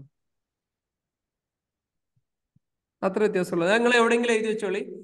എല്ലാ കസ്റ്റമറും സൺട്രി ഡെപ്റ്റർ ആണ്. നമ്മൾ ഇനി ഇത് അക്കൗണ്ട്സ് പഠിക്കുന്ന അവസാനം വരെയുള്ള എപ്പോഴും ഉള്ളത് സൺട്രി ഡെപ്റ്റേഴ്സ് എന്ന് പറഞ്ഞാൽ അത് കസ്റ്റമർ ആണെന്ന് ഉറപ്പിച്ചത്. ഇനി സൺട്രി ഡെപ്റ്റേഴ്സിന് വേറൊരു മീനിങ് ഇല്ല. കസ്റ്റമർ ആണ് സൺട്രി ഡെപ്റ്റർ. സപ്ലയർ ആണ് സൺട്രി ക്രെഡിറ്റർ. അതായത് നമ്മൾ എവിടെ നിന്ന് സാധനം പർച്ചേസ് ചെയ്യുന്നോ, ആരുടെ കയ്യിൽ നിന്നൊക്കെ സാധനം പർച്ചേസ് ചെയ്യുന്നോ ആ വ്യക്തികളെയാണ് നമ്മൾ സൺട്രി ക്രെഡിറ്റേഴ്സ് എന്ന് വിളിക്കാം. നമ്മൾ ആർക്കൊക്കെയാണോ സാധനം കൊടുക്കുന്നത്, കടമായിട്ട് കൊടുക്കുന്നത്, ആ വ്യക്തികൾ നമ്മുടെ ഡെപ്റ്റേഴ്സ് ആയിരിക്കും, സൺട്രി ഡെപ്റ്റേഴ്സ് ആയിരിക്കും. സൺട്രി ഡെപ്റ്റേഴ്സ് എന്ന് ആലോചിക്കാം. ഓക്കെ, സൺട്രി ഡെപ്റ്റർ എന്ന് പറയുന്നത് ഒരു വ്യക്തിയല്ലേ? വ്യക്തിയാകാം, ബിസിനസ് ആകാം, ആരും ആകാം. അപ്പൊ അത് പേഴ്സണൽ അക്കൗണ്ടിലല്ലേ വരിക? എങ്ങനെ? സൺട്രി ഡെപ്റ്റർ എന്ന് പറയുന്നത് ഒരു വ്യക്തിയല്ലേ? ആ, വ്യക്തിയാകാം, പേഴ്സൺ ആകാം, ആരും ആകാം. അപ്പൊ അത് പേഴ്സണൽ അക്കൗണ്ടിലല്ലേ വരിക? ആണോ? അതൊരു അസറ്റ് ആണ്. പക്ഷെ അത് ബിസിനസ് പെർസ്പെക്റ്റീവിൽ ചിന്തിക്കണം. ബിസിനസിനെ സംബന്ധിച്ചിടത്തോളം അയാൾ എന്താണ്, ഏതാണ്?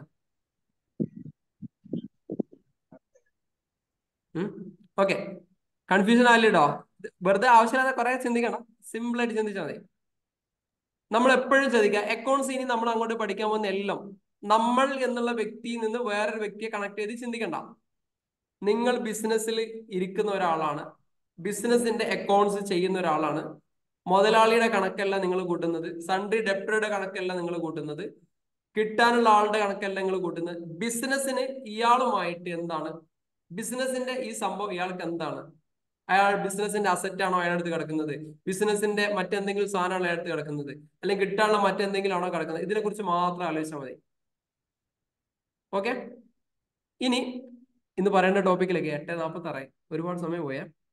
ഇനി നമ്മൾ പറയാൻ വിചാരിച്ച സാധനം അക്കൗണ്ട്സിൽ റെക്കോർഡിങ്ങിനെ കുറിച്ചിട്ടുള്ള ടോപ്പിക്കാണ് നമ്മൾ പറയാൻ വിചാരിക്കുക. ഇപ്പൊ ഇത്രയും നമ്മൾ പഠിച്ചത് എക്സ്പെൻസ് എന്താണ്, ടോപ്പിക് എന്താണ്, നോമിനൽ എന്താ, റിയൽ എന്താണ്, ഇങ്ങനെയൊക്കെ കാര്യങ്ങൾ പറഞ്ഞു. ഇനി ബിസിനസ്സിനകത്ത് പ്രധാനപ്പെട്ടിട്ടുള്ള 3 റൂൾസ് ആണ് പറയാൻ വേണ്ടി പോകുന്നത്. 3 നിയമങ്ങളെ കുറിച്ചാണ് ഇനി പറയാൻ വേണ്ടി പോകുന്നത്. 3 നിയമങ്ങളെ കുറിച്ചാണ് ഇനി പറയാൻ വേണ്ടി പോകുന്നത്. 3 നിയമങ്ങൾ അതെന്താണെന്നുള്ളതാണ് ഇനി പറയാൻ വേണ്ടി പോകുന്നത്. അത് നമ്മൾ 3 ടൈപ്പ് ഓഫ് അക്കൗണ്ട് ഉണ്ടെന്ന് പറഞ്ഞു. ഒന്നാമത്തത് നോമിനൽ അക്കൗണ്ട്. ഒന്നാമത്തത് നോമിനൽ അക്കൗണ്ട്. നോമിനൽ അക്കൗണ്ട് എന്ന് പറഞ്ഞാൽ എന്താ പറഞ്ഞിരുന്നത്? നോർമൽ ആയിട്ട് ബിസിനസ്സിൽ നടക്കുന്ന കാര്യം എന്ന് നിങ്ങൾക്ക് മനസ്സിലാക്കാൻ വേണ്ടി മാത്രം പറഞ്ഞു. ഈ നോമിനൽ അക്കൗണ്ടിന് ഒരു നിയമമുണ്ട്. സ്ക്രീനിൽ ആരും വരക്കല്ലേ. നോമിനൽ അക്കൗണ്ടിന് ഒരു നിയമമുണ്ട്. ആ നിയമത്തിൽ പറയുന്ന കാര്യങ്ങൾ, നോമിനൽ അക്കൗണ്ടിലെ കാര്യങ്ങൾ വന്ന അതുപോലെ എന്ത് ചെയ്യാം? അപ്ലൈ ചെയ്തെടുക്കാം. റിയൽ അക്കൗണ്ടിന് ഒരു നിയമമുണ്ട്.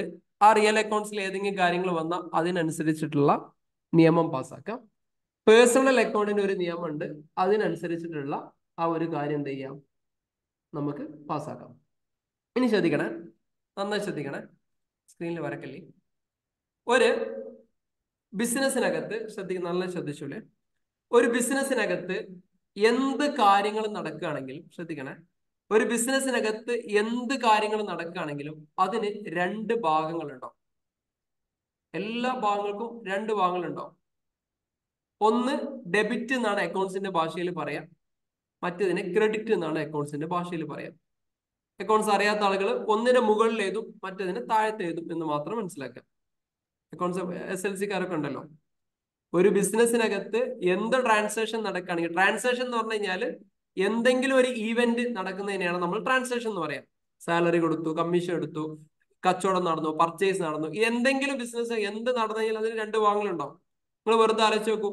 നിങ്ങൾ ഒരു സൂപ്പർ മാർക്കറ്റിൽ പോയിട്ട് ഒരു സാധനം വാങ്ങുമ്പോൾ അതിന് രണ്ട് കാര്യങ്ങളുണ്ടാവും. നിങ്ങളുടെ കയ്യിലുള്ള പൈസ അങ്ങോട്ട് പോകും, സൂപ്പർ മാർക്കറ്റിലെ സാധനം നിങ്ങൾക്ക് കിട്ടും. രണ്ട് ഭാഗങ്ങളുണ്ടാവും.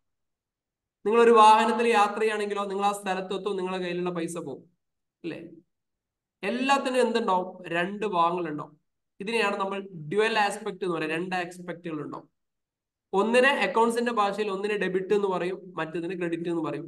ഒന്നിനെ മുകളിൽ എഴുതണം എന്ന് പറയും, മറ്റേതിന് താഴത്ത് എഴുതണം എന്ന് പറയും. അപ്പൊ ഏതാണ് മുകളിൽ എഴുതേണ്ടത്? മുകളിൽ എഴുതുന്നതിനാണ് നമ്മൾ ഡെബിറ്റ് എന്ന് പറയാം, താഴത്ത് എഴുതുന്നതിനെയാണ് നമ്മൾ ക്രെഡിറ്റ് എന്ന് പറയാം. മുകളിൽ എഴുതുന്നതിനെ ഡെബിറ്റ് എന്നും താഴത്ത് എഴുതുന്നതിനെ നമ്മൾ ക്രെഡിറ്റും എന്നാണ് പറയാം. അപ്പൊ നമ്മൾ ഈ മൂന്ന് നിയമങ്ങളാണ് നമുക്ക് അക്കൗണ്ട്സിൽ പഠിക്കാനുള്ളത്. മുകളിലോ താഴത്തോ ഏത് എഴുതണം എന്ന് തീരുമാനിക്കുന്നത് 3 റൂളാണ്. അപ്പൊ ഒന്നാമത്തത് നോമിനൽ അക്കൗണ്ട്. നോമിനൽ അക്കൗണ്ട് നമ്മൾ എന്താ പറഞ്ഞു? നോർമൽ ആയിട്ട് നടക്കുന്ന ട്രാൻസാക്ഷൻ എന്തൊക്കെയാ? എക്സ്പെൻസ്, ഇൻകം, പർച്ചേസ്, സെയിൽസ്, നഷ്ടം, ലാഭം. ഇതാണ് നോർമൽ ആയിട്ട് ബിസിനസ്സിനകത്ത് നടക്കുന്ന കാര്യങ്ങൾ. ഈ നോർമലായി നടക്കുന്ന കാര്യങ്ങളിൽ എക്സ്പെൻസോ, ശ്രദ്ധിക്കണേ, എക്സ്പെൻസോ ലോസോ ആണെങ്കിൽ അതിനെ മുകൾ ഭാഗത്ത് എഴുതണം, ഡെബിറ്റ് ചെയ്യണം. വരവോ ലാഭമോ ആണെങ്കിൽ അതിനെ താഴത്തെ ഭാഗത്ത് എഴുതണം, ക്രെഡിറ്റ് ചെയ്യണം എന്നർത്ഥം.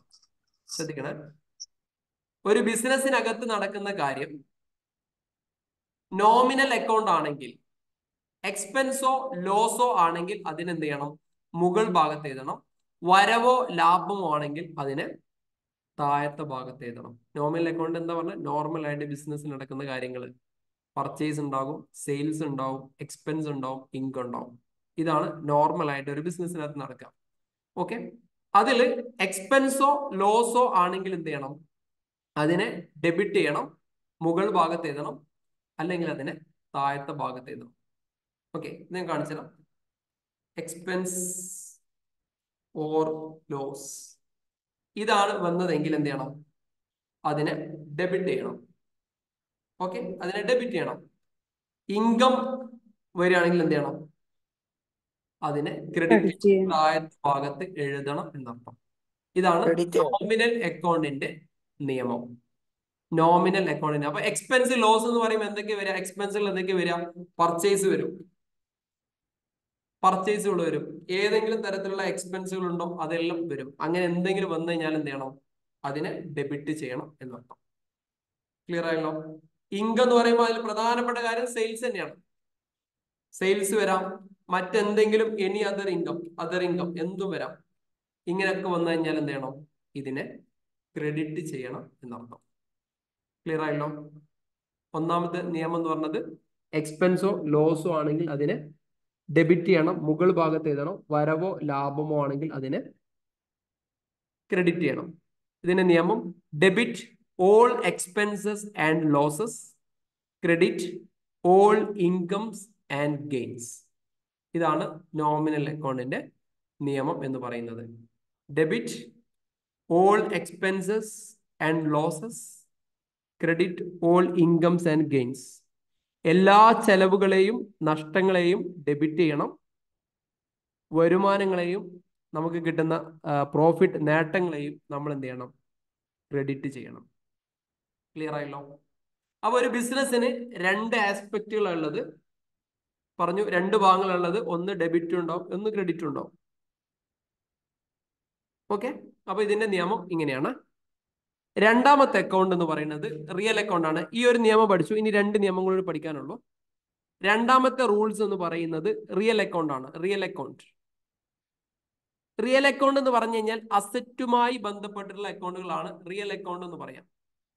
അസറ്റുമായി ബന്ധപ്പെട്ടുള്ള അക്കൗണ്ടുകളെയാണ് നമ്മൾ റിയൽ അക്കൗണ്ട് എന്ന് പറയാം. അപ്പൊ അതിനൊരു നിയമമുണ്ട്. അസറ്റുമായി ബന്ധപ്പെട്ട് അതിനൊരു നിയമമുണ്ട്. അസറ്റ് ഇങ്ങോട്ടേക്ക് വന്നാൽ ഡെബിറ്റ് ചെയ്യണം, മുകളിലെ ഭാഗത്ത് എഴുതണം. അങ്ങോട്ടേക്ക് പോയി കഴിഞ്ഞാൽ ക്രെഡിറ്റ് ചെയ്യണം.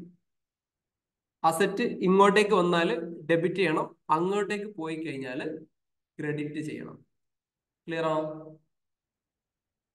സെറ്റ് അല്ലേ? ഇങ്ങോട്ടേക്ക് വന്നാൽ ഡെബിറ്റ് ചെയ്യണം, അങ്ങോട്ടേക്ക് പോയാൽ എന്ത് ചെയ്യണം? ക്രെഡിറ്റ് ചെയ്യണം. സെറ്റ് ആണോ? സ്ക്രീനിൽ ഇന്ന് clear ആവുന്നില്ലേ?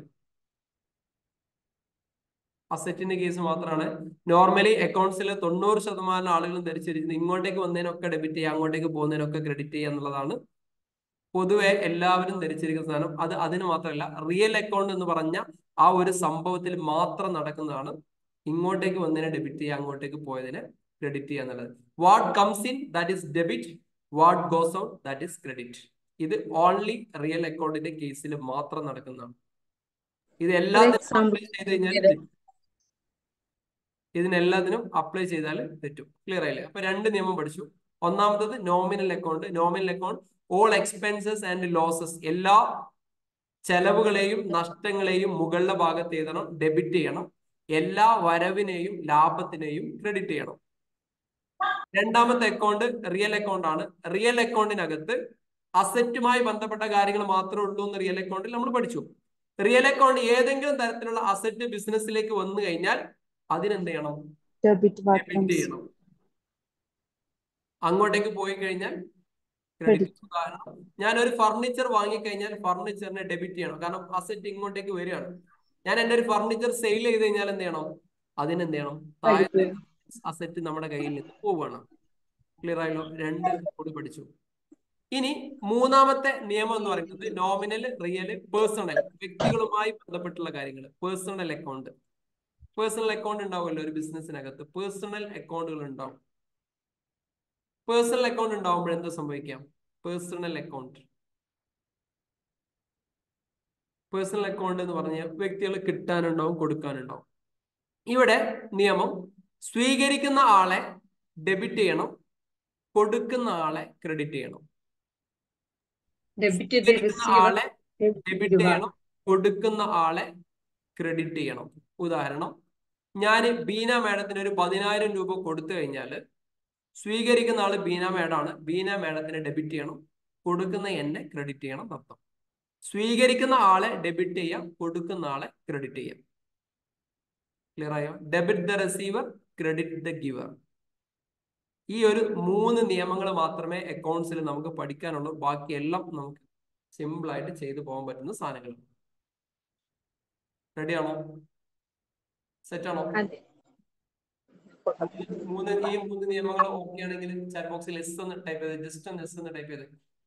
3 rules and regulation, 3 rules standard. Clear ആയോ? 3 സാധനങ്ങൾ തെറ്റാണെങ്കിൽ ചാറ്റ് ബോക്സ് എസ് ടൈപ്പ് ചെയ്യും. മ്യൂട്ട് ചെയ്യണം, എല്ലാവരും മ്യൂട്ട് ചെയ്തോളി. ഓക്കെ അല്ലേ? ഒന്നുകൂടി പറയാം.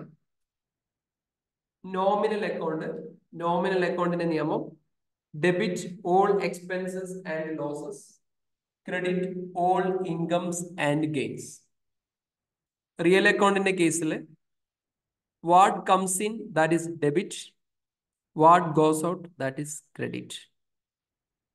പേഴ്സണൽ അക്കൗണ്ടിന്റെ റൂൾ എന്ന് പറയുന്നത് debit the receiver, credit the giver. സ്വീകരിക്കുന്ന ആളെ ഡെബിറ്റ് ചെയ്യാം, കൊടുക്കുന്ന ആളെ ക്രെഡിറ്റ്. ഈ ഡെബിറ്റും ക്രെഡിറ്റും കൺഫ്യൂഷൻ ഉള്ള ആളുകളൊന്നും ആലോചിക്കേണ്ട. ഡെബിറ്റ് എന്ന് പറയുന്ന സാധനം മുകളിൽ എഴുതുന്നതാണ് തൽക്കാലം വിചാരിക്കാം. ക്രെഡിറ്റ് എന്ന് പറയുന്ന സാധനം താഴത്തെ എഴുതുന്നതാണെന്ന് തൽക്കാലം വിചാരിക്കാം. ക്ലിയർ അല്ലേ? ക്ലിയർ അല്ലേ? ഞാൻ ചെറിയൊരു സാധനം സ്ക്രീനിൽ എഴുതാം. ചെറിയൊരു സാധനം സ്ക്രീനിനകത്ത് എഴുതാം. സ്ക്രീൻ കാണുന്നുണ്ടല്ലോ അല്ലേ? സ്ക്രീൻ ഷെയർ ചെയ്ത് സ്ക്രീൻ കാണുന്നുണ്ടോ? എങ്ങനെയാണ് നമ്മൾ ഒരു ബിസിനസ്സിനകത്ത് ഒരു ട്രാൻസാക്ഷൻ നടന്നു കഴിഞ്ഞാൽ അതിനെങ്ങനെയാണ് നമ്മൾ അനലൈസ് ചെയ്യുക എന്നുള്ളതാണ് നമ്മൾ ഇനി മനസ്സിലാക്കാൻ വേണ്ടി പോകുന്നത്.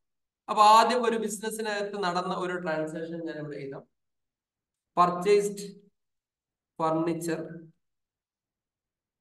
By cash. ഇങ്ങനെയാണ് ഒരു ട്രാൻസാക്ഷൻ നടക്കാം. അതായത് ഫർണിച്ചർ പർച്ചേസ് ചെയ്തു, ഫർണിച്ചർ പർച്ചേസ് ചെയ്തു, ക്യാഷ് കൊടുത്തിട്ട് ഫർണിച്ചർ പർച്ചേസ് ചെയ്തു, ക്യാഷ് കൊടുത്ത് ഫർണിച്ചർ പർച്ചേസ് ചെയ്തു. ക്യാഷ് കൊടുത്ത് ഫർണിച്ചർ പർച്ചേസ് ചെയ്യുമ്പോൾ ഇതിനകത്ത് രണ്ട് അക്കൗണ്ടുകളാണ് ഉള്ളത്. ഇതിനകത്ത് രണ്ട് അക്കൗണ്ട് ഉള്ളത്.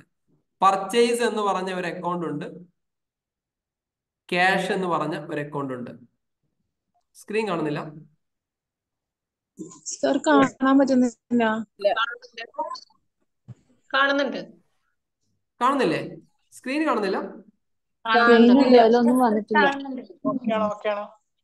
ജസ്റ്റ് അങ്ങോട്ടും ഇങ്ങോട്ടും ഒന്ന് സ്ക്രോൾ ചെയ്താൽ മതി. സ്ക്രീനെല്ലാം കാണുന്നുണ്ട്, പക്ഷെ ഇതിലെല്ലാരും കുത്തി അരച്ചിട്ട് ഒന്നും മനസ്സിലാവുന്നില്ല. എങ്ങനെ? സ്ക്രീൻ കാണുന്നുണ്ട്, എല്ലാരും ഇതില് കുത്തി അരച്ചിട്ടേ. ആഹാ, കുത്തി വരച്ചിട്ടല്ലേ? ഞാൻ ഇവിടെ ഓഫ് ചെയ്യുന്നുണ്ട്. സ്ക്രീനിലൊന്നും വരക്കല്ലേ കേട്ടോ. സ്ക്രീനിൽ എല്ലാവരും ഒന്ന് വരക്കാതിരിക്കെ. സ്ക്രീനിൽ വരച്ചു കഴിഞ്ഞാൽ ഒരു ക്ലാരിറ്റി ഇട്ടതില്ല. സൂം ചെയ്യുമ്പോ വരുന്നതാണ് സർ. സൂം ചെയ്യുമ്പോ അത് സ്ക്രാച്ച് വരുന്നതാണ്, അതെ വരക്കുന്നുണ്ട്. സ്ക്രീനിൽ അങ്ങോട്ട് നീക്കുമ്പോ അത് വരുന്നതാ. Okay okay, no issue. അത് ഇവിടെ നിന്ന് ബ്ലോക്ക് ചെയ്യാൻ കഴിയും. നോക്കട്ടെ, അതിന്റെ സെറ്റിംഗ്സ് ഒന്ന് നോക്കട്ടെ. ഓക്കെ. അപ്പൊ നമ്മള് വീണ്ടും വരുന്നത് അതുണ്ടാവും. അത് ആളുകൾ വരക്കുന്നല്ലേ. ചില ആളുകൾ രസകരമായിട്ട് എടുത്തിട്ട് ഇങ്ങനെ വരക്കുന്നുണ്ടാവും.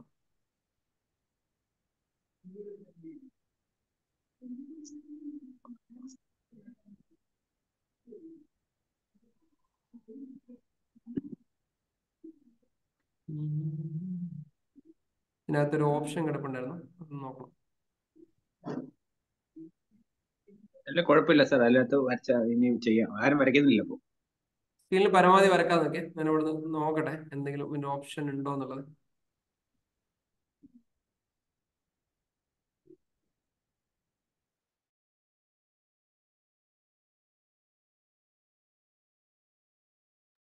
സ്ക്രീനിലൊന്ന് ഇനി ആരൊന്ന് സ്ക്രീനിലൊന്ന് വരക്കാതെ ഒറ്റ മിനിറ്റ്. ഇതിന്റെ ഒരു ഓപ്ഷൻ എവിടെയൊന്ന് സെർച്ച് ചെയ്യണം. നോർമലി ഇപ്പം സൂമിനകത്തുള്ള കുറച്ച് ഫീച്ചേഴ്സ് അങ്ങോട്ടും ഇങ്ങോട്ടും മാറിയിട്ടുണ്ട്.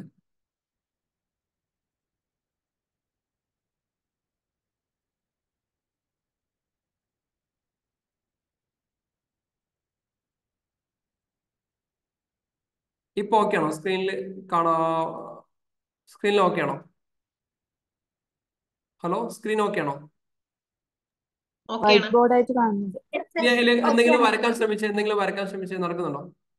ഉണ്ടല്ലേ, അടിപൊളി, സെറ്റ്. അപ്പൊ നോക്കണ്ട. ഓക്കെ, ഞാനോട് പറയാം, നോക്കോളെ. അടിപൊളിയായിട്ട് വരക്കണ്ടല്ലേ നിങ്ങള്? അടിപൊളിയായിട്ട് വരച്ച്. അടിപൊളിയായിട്ട്, ഓക്കെ, ഗ്രേറ്റ്. ഒരേ എങ്ങനെ സാധിക്കും നിങ്ങൾക്ക്? ഓക്കെ, അടുത്തത് ശ്രദ്ധിച്ചോളെ. ഞാൻ ഒരു ട്രാൻസാക്ഷൻ പറയാം. പർച്ചേസ്ഡ് ഫർണിച്ചർ, പർച്ചേസ്ഡ്, ഞാൻ സ്ക്രീനിലൊന്നും എഴുതുന്നില്ല. Purchased furniture by cash. ക്യാഷിന് ഫർണിച്ചർ, ക്യാഷ് കൊടുത്തിട്ട് നമ്മൾ ഫർണിച്ചർ പർച്ചേസ് ചെയ്തു.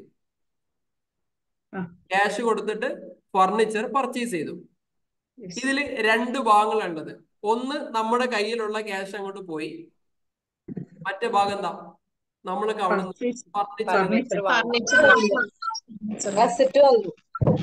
ഓക്കെ, ഇനി മ്യൂട്ട് ചെയ്യാം. അപ്പം ബാക്ക്ഗ്രൗണ്ട് നോയ്സ് ഉള്ള ആളുകൾ അൺമ്യൂട്ട് ചെയ്യരുത്. അപ്പൊ അവരുടെ കുട്ടികളുടെ സൗണ്ട് ഒക്കെ ഇങ്ങോട്ട് കയറി വരും. കുറച്ച് ശ്രദ്ധിച്ചാൽ മതി. അവനവൻ അങ്ങോട്ടും ശ്രദ്ധിക്കാം. വീട്ടില് സൗണ്ട് ഉണ്ട് നമുക്ക് ബോധ്യപ്പെട്ട് കഴിഞ്ഞാൽ നമ്മൾ അൺമ്യൂട്ട് ചെയ്യാതിരിക്കാം. അപ്പം പർച്ചേസ്ഡ് ഫർണിച്ചർ ബൈ ക്യാഷ്, നമ്മുടെ ക്യാഷ് കൊടുത്തിട്ട് ഒരു ഫർണിച്ചർ പർച്ചേസ് ചെയ്തു. ഇവിടെ രണ്ട് ഭാഗങ്ങളുള്ളത്. ഫർണിച്ചർ എന്ന് പറഞ്ഞിട്ടുള്ള ഒരു ഭാഗമുണ്ട്, ക്യാഷ് എന്ന് പറഞ്ഞിട്ടുള്ള ഒരു ഭാഗമുണ്ട്. രണ്ട് ഭാഗങ്ങളാണ്. പർച്ചേസ് എന്ന് പറഞ്ഞ ഒരു ഭാഗമുണ്ട്, ക്യാഷ് എന്ന് പറഞ്ഞിട്ടുള്ള മറ്റൊരു ഭാഗമുണ്ട്. ഇത് രണ്ടും എന്താണ് ആദ്യം നമ്മൾ ചെക്ക് ചെയ്യേണ്ടത് എന്താണെന്നറിയോ? ക്യാഷ്, ഫർണിച്ചർ, ഈ രണ്ട് ഭാഗങ്ങൾ നമ്മളെ കയ്യിൽ കിട്ടിക്കഴിഞ്ഞാൽ ആദ്യം നമ്മൾ ഇതിനെ ഐഡന്റിഫൈ ചെയ്യണം. ഏത് അക്കൗണ്ടിനകത്താണ് ഫർണിച്ചർ? റിയൽ അക്കൗണ്ട് ഫർണിച്ചർ ഏത് അക്കൗണ്ടാണ് വരുന്നത്? ഫർണിച്ചർ ഒന്നാമത്തെ അക്കൗണ്ട് ഫർണിച്ചർ. ഫർണിച്ചർ എന്ന് പറയുന്നത് ഏത് അക്കൗണ്ട് ആണ് എന്ന് നോക്കാം. ഫർണിച്ചർ നോമിനൽ ആണോ, റിയൽ ആണോ, പേഴ്സണൽ ആണോ എന്ന് നോക്കാം. റിയൽ അക്കൗണ്ട് ആണ് അല്ലെ? ഫർണിച്ചർ റിയൽ അക്കൗണ്ട് ആണ്. അപ്പൊ റിയൽ അക്കൗണ്ടിന്റെ നിയമം എന്താ? ഇങ്ങോട്ടേക്ക് വരുന്നതിനെ ഡെബിറ്റ് ചെയ്യണം, അങ്ങോട്ടേക്ക് പോകുന്നതിന് ക്രെഡിറ്റ് ചെയ്യണം. ക്ലിയർ ആയല്ലോ? ഇങ്ങോട്ടേക്ക് വരുന്നതിനെ ഡെബിറ്റ് ചെയ്യണം, അങ്ങോട്ടേക്ക് പോകുന്നതിന് ക്രെഡിറ്റ് ചെയ്യണം. ഇതാണ് റിയൽ അക്കൗണ്ടിന്റെ നിയമം. ഓക്കെ, ഞാൻ എഴുതാം. Purchased furniture by cash. Cash കൊടുത്ത് നമ്മൾ ഫർണിച്ചർ പർച്ചേസ് ചെയ്തു. ഇതിൽ രണ്ട് ഭാഗങ്ങളാണുള്ളത്, രണ്ട് ആസ്പെക്റ്റുകളാണുള്ളത്. ഒന്ന് ഫർണിച്ചർ എന്ന് പറഞ്ഞ ഒരു ആസ്പെക്ട് ഉണ്ട്, മറ്റത് ഫർണിച്ചർ എന്ന് പറഞ്ഞ ഒരു ആസ്പെക്ട് ഉണ്ട്. ഫർണിച്ചർ എന്ന് പറഞ്ഞ ഒരു ആസ്പെക്ട് ഉണ്ട്, ക്യാഷ് എന്ന് പറഞ്ഞ മറ്റൊരു ആസ്പെക്ട് ഉണ്ട്. നമ്മൾ ആദ്യം നോക്കേണ്ടത് ഫർണിച്ചർ നോമിനൽ ആണോ, റിയൽ ആണോ, പേഴ്സണൽ ആണോ എന്ന് നോക്കാം. ക്യാഷ് നോമിനൽ ആണോ, റിയൽ ആണോ, പേഴ്സണൽ ആണോ എന്ന് നോക്കാം. നോമിനൽ ആണോ, റിയൽ ആണോ, പേഴ്സണൽ ആണോ നോക്കാം. ഫർണിച്ചർ നമുക്കറിയാം നോമിനൽ അക്കൗണ്ട് ആണോ, റിയൽ അക്കൗണ്ട് ആണോ, പേഴ്സണൽ അക്കൗണ്ട് ആണോ? റിയൽ അക്കൗണ്ട് ആണ്.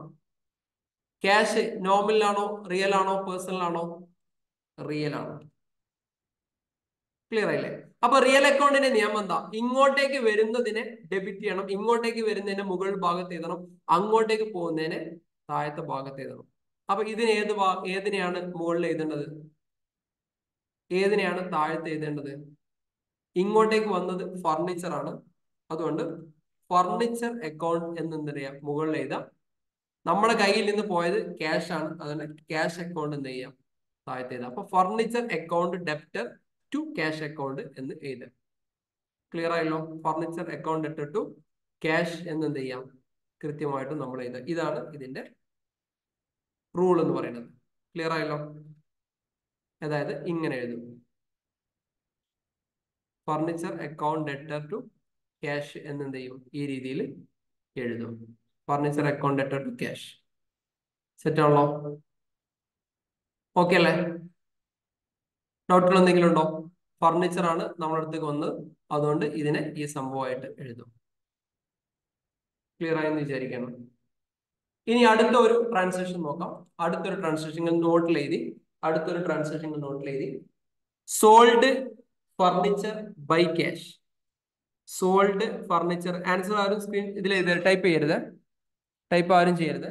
Sold furniture by cash. സ്ക്രീനിലൊന്നും എഴുതിയിട്ടില്ല.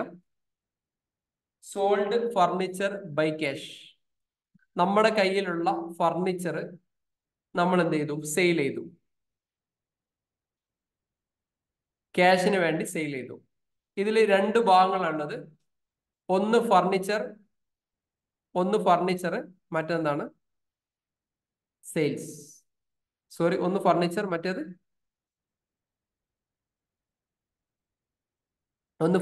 മറ്റേത് ക്യാഷ്. ഒന്ന് ഫർണിച്ചർ, മറ്റേത് ക്യാഷ്. ഏതാണ് വരുന്നത്, ഏതാണ് പോകണത് നോക്കാം. രണ്ടും റിയൽ അക്കൗണ്ട് ആണ്.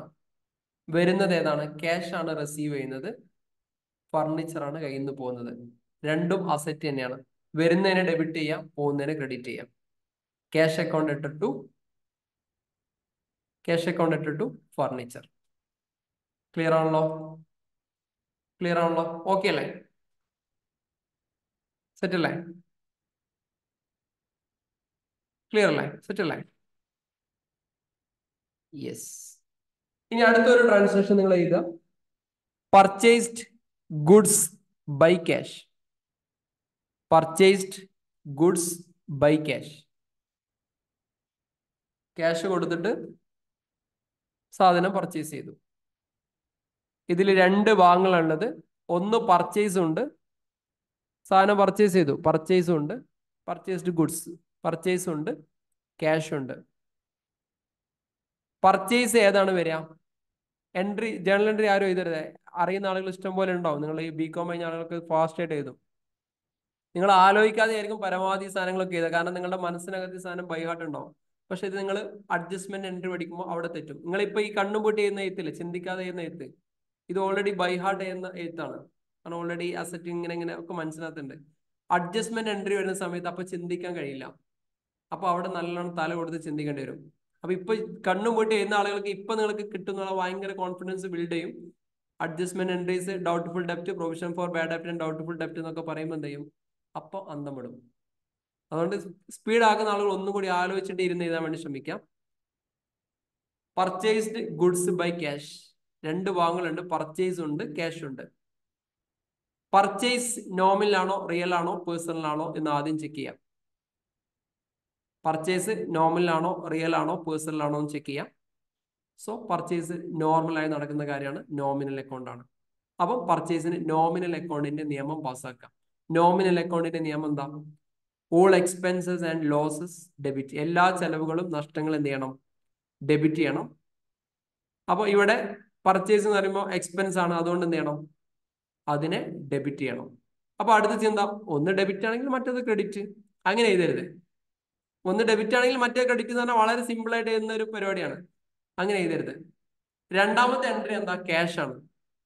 ക്യാഷ് നോമിനൽ ആണോ റിയൽ ആണോ പേഴ്സണൽ ആണോ? റിയൽ ആണ്. ഇപ്പൊ റിയൽ അക്കൗണ്ടിന്റെ നിയമം എന്താ? ഇങ്ങോട്ടേക്ക് വരുന്നതിനെ ഡെബിറ്റ് ചെയ്യണം, അങ്ങോട്ടേക്ക് പോകുന്നതിനെ ക്രെഡിറ്റ് ചെയ്യണം. ക്യാഷ് ഇങ്ങോട്ടേക്ക് വന്നതാണോ പോയതാണോ? ക്യാഷ് നമ്മുടെ കയ്യിൽ നിന്ന് പോയതാണ്, അതുകൊണ്ട് എന്ത് ചെയ്യണം? അതിനെ ക്രെഡിറ്റ് ചെയ്യണം. ക്യാഷ് അക്കൗണ്ട് ഡെപ്റ്റ് ടു, അല്ലെങ്കിൽ അല്ല, പർച്ചേസ് അക്കൗണ്ട് ഡെപ്റ്റ് ടു ക്യാഷ് എന്നാണ് അതിനെ എഴുതേണ്ടത്. ക്ലിയർ ആയല്ലോ? സെറ്റ് അല്ലേ? ഓക്കെ അല്ലേ? യെസ്. ഇനി അടുത്തൊരു സാധനം, ഇത് salary paid by cash. Confusion ആവണ്ട കേട്ടോ. Salary paid by cash. Salary paid by cash.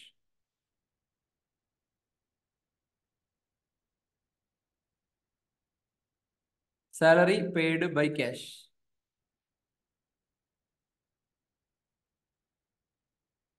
Salary paid by cash. ഇവിടെ ഏത് സ്ക്രീനിൽ?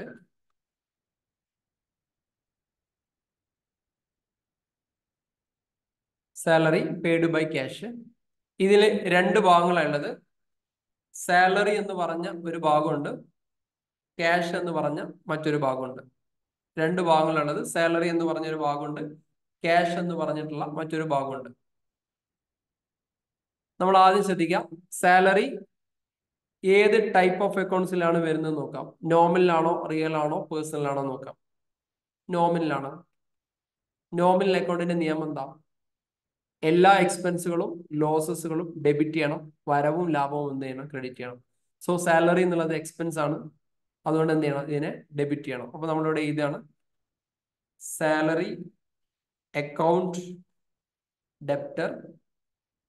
ഇത് കഴിഞ്ഞതിന് ശേഷം ഇങ്ങനെയാണ് എഴുതല കേട്ടോ, ഇതേപോലെയാണ് എഴുതേണ്ടത്. Account debtor. ക്യാഷ് എന്ന് നമുക്ക് ഒറ്റയടിക്ക് എഴുതാൻ പറ്റും. കാരണം എന്താ? ഒന്ന് ഡെബിറ്റ് ആണ്, മറ്റേത് ക്രെഡിറ്റ് ആണ്. പക്ഷെ അങ്ങനെ പഠിക്കാതിരിക്കാം. ക്യാഷ് എന്ന് പറയുന്നത് നോമിനൽ ആണോ റിയൽ ആണോ പേഴ്സണൽ ആണോ എന്ന് നോക്കാം. ക്യാഷ് എന്ന് പറയുന്നത് റിയൽ അക്കൗണ്ട് ആണ്. റിയൽ അക്കൗണ്ടിന്റെ നിയമം എന്ന് പറയുന്നത് ഇങ്ങോട്ടേക്ക് വരുന്നതിന് ഡെബിറ്റ് ചെയ്യണം, അങ്ങോട്ടേക്ക് പോകുന്നതിന് ക്രെഡിറ്റ് ചെയ്യണം. What comes in that is debit, what goes out that is credit. Cash salary കൊടുത്തപ്പോൾ ക്യാഷ് വന്നതാണോ പോയതാണോ? ക്യാഷ് പോയതാണ്. സോ ക്യാഷ് എന്ത് ചെയ്യണം? ക്രെഡിറ്റ് ചെയ്യണം. ക്രെഡിറ്റ് ചെയ്യാൻ മീൻസ് താഴത്ത് എഴുതണം എന്നർത്ഥം. ക്ലിയർ ആയല്ലോ? ക്ലിയർ ആണല്ലോ? സെറ്റ് ആണല്ലോ? എന്തെങ്കിലും ഡൗട്ടുകളുണ്ടോ? എന്തെങ്കിലും ഡൗട്ടുകളുണ്ടോ? ഈ പറയുന്നതിൽ എന്തെങ്കിലും ഡൗട്ടുകളുണ്ടോ? മുകളിലാണോ താഴത്താണോ എന്നതിൽ എന്തെങ്കിലും ഡൗട്ടുകളുണ്ടോ? Hello, purchase goods by cash ഒന്ന് പറഞ്ഞിരുന്നു. ആ, പർച്ചേസ് ഗുഡ്സ് ബൈ ക്യാഷ് എന്നൊക്കെ പറയാം. നോക്കെ, പർച്ചേസ് ഇവിടെ തന്നെ ഇതാ.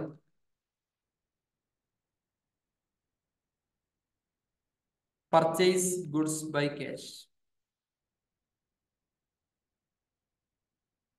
പർച്ചേസ് ഗുഡ്സ് രണ്ട് അക്കൗണ്ട് ഉള്ളത്.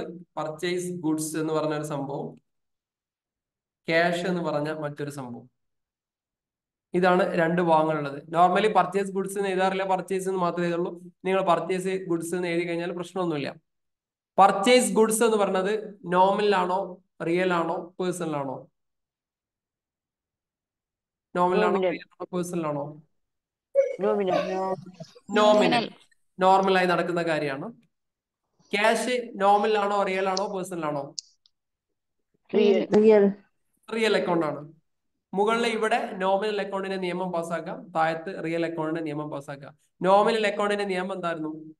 എല്ലാ എക്സ്പെൻസുകളും ലോസുകളും ഡെബിറ്റ് ചെയ്യണം. സോ പർച്ചേസ് എന്നുള്ളത് എക്സ്പെൻസ് ആണ്. പർച്ചേസ് അക്കൗണ്ട് എവിടെ? പർച്ചേസ് അക്കൗണ്ട് മുകളിൽ എഴുതാം. അതിനുശേഷം ക്യാഷ് എന്താണ്? കയ്യിൽ നിന്ന് വരുന്നതാണോ പോകുന്നതാണോ നോക്കാം. കയ്യിലുള്ള ക്യാഷ് പർച്ചേസ് ചെയ്യുമ്പോൾ സ്വാഭാവികമായിട്ട് പോകും. അതുകൊണ്ട് പർച്ചേസ് അക്കൗണ്ട് ഇട്ടിട്ടു ക്യാഷ് എന്ന് ചെയ്യാം, ഇതിനെ എഴുതാം. ക്ലിയർ അല്ലേ? സെറ്റ് അല്ലേ? ഇപ്പൊ ചോദിച്ചോളെ ഓക്കെ അല്ലേ? Okay sir. ഓക്കെ. ഇനി അടുത്തൊരു കാര്യം കൂടി എഴുതാം. Commission received by cash. Commission received by cash.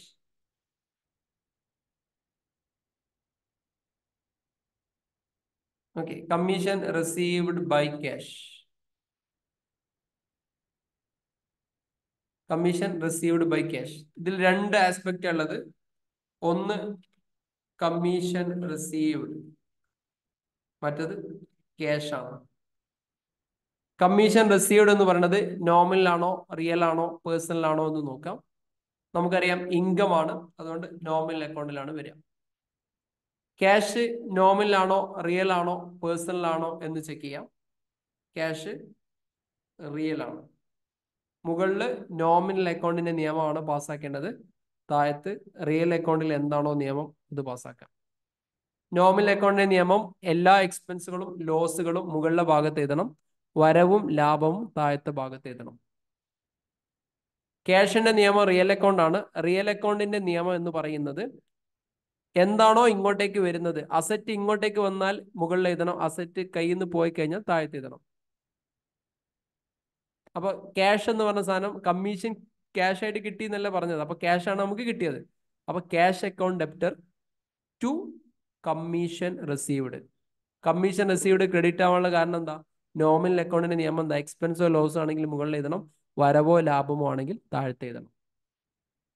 Clear ആണോ? Cash account debtor to commission received എന്ന് വരും. സെറ്റ് അല്ലേ? റെഡി അല്ലേ? എന്തായിരുന്നു? പറയാം. എന്തായിരുന്നു?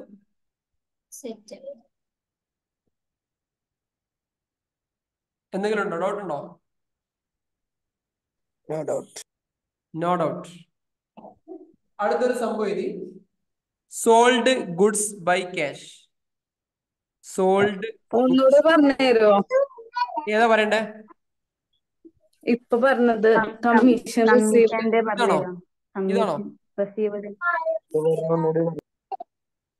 ഇതാണോ? ഇതാണോ പറയണ്ടേ? ഇനി മ്യൂട്ട് ചെയ്യാം. Commission received by cash. ഇതിൽ രണ്ട് ഭാഗങ്ങളുള്ളത്. കമ്മീഷൻ റിസീവ്ഡ് എന്ന് പറഞ്ഞൊരു ഭാഗവും ക്യാഷ് എന്ന് പറഞ്ഞ രണ്ട് ഭാഗങ്ങളുള്ളത്. ഞാൻ പറഞ്ഞു ഏത് ബിസിനസ്സിനകത്തും രണ്ട് ഭാഗങ്ങൾ ഉണ്ടാവും, ഒന്ന് ഡെബിറ്റ് മറ്റേത് ക്രെഡിറ്റ്. ഇപ്പൊ ഈ ഒരു ട്രാൻസാക്ഷനകത്ത് രണ്ട് ഭാഗങ്ങളുള്ളത്. ഒന്ന് കമ്മീഷൻ റിസീവ്ഡ്, മറ്റേത് ക്യാഷ്. കമ്മീഷൻ റിസീവ്ഡ് എന്ന് പറഞ്ഞ സാധനം നമ്മൾ ആദ്യം ചെക്ക് ചെയ്യേണ്ടത് കമ്മീഷൻ റിസീവ്ഡ് നോമിനൽ അക്കൗണ്ട് ആണോ, റിയൽ അക്കൗണ്ട് ആണോ, പേഴ്സണൽ അക്കൗണ്ട് ആണോ എന്ന് നോക്കാം. അപ്പൊ ചെയ്ത ഇതില് കമ്മീഷൻ റിസീവ്ഡ് നോമിനൽ ആണോ, റിയൽ ആണോ, പേഴ്സണൽ ആണോ? ഹലോ, നോമിനൽ അക്കൗണ്ട് ആണ്. ഞാൻ ഇവിടെ എന്നെ എഴുതിയോണ്ട് എഴുതി പറഞ്ഞല്ലോ, അല്ലാതെ മനസ്സിലാക്കി പറഞ്ഞല്ലേ? ഓക്കെ. നോമിനൽ അക്കൗണ്ട് നമ്മൾ എഴുതി. ഈ നോമിനൽ അക്കൗണ്ടിന്റെ നിയമം എന്തായിരുന്നു? അവര്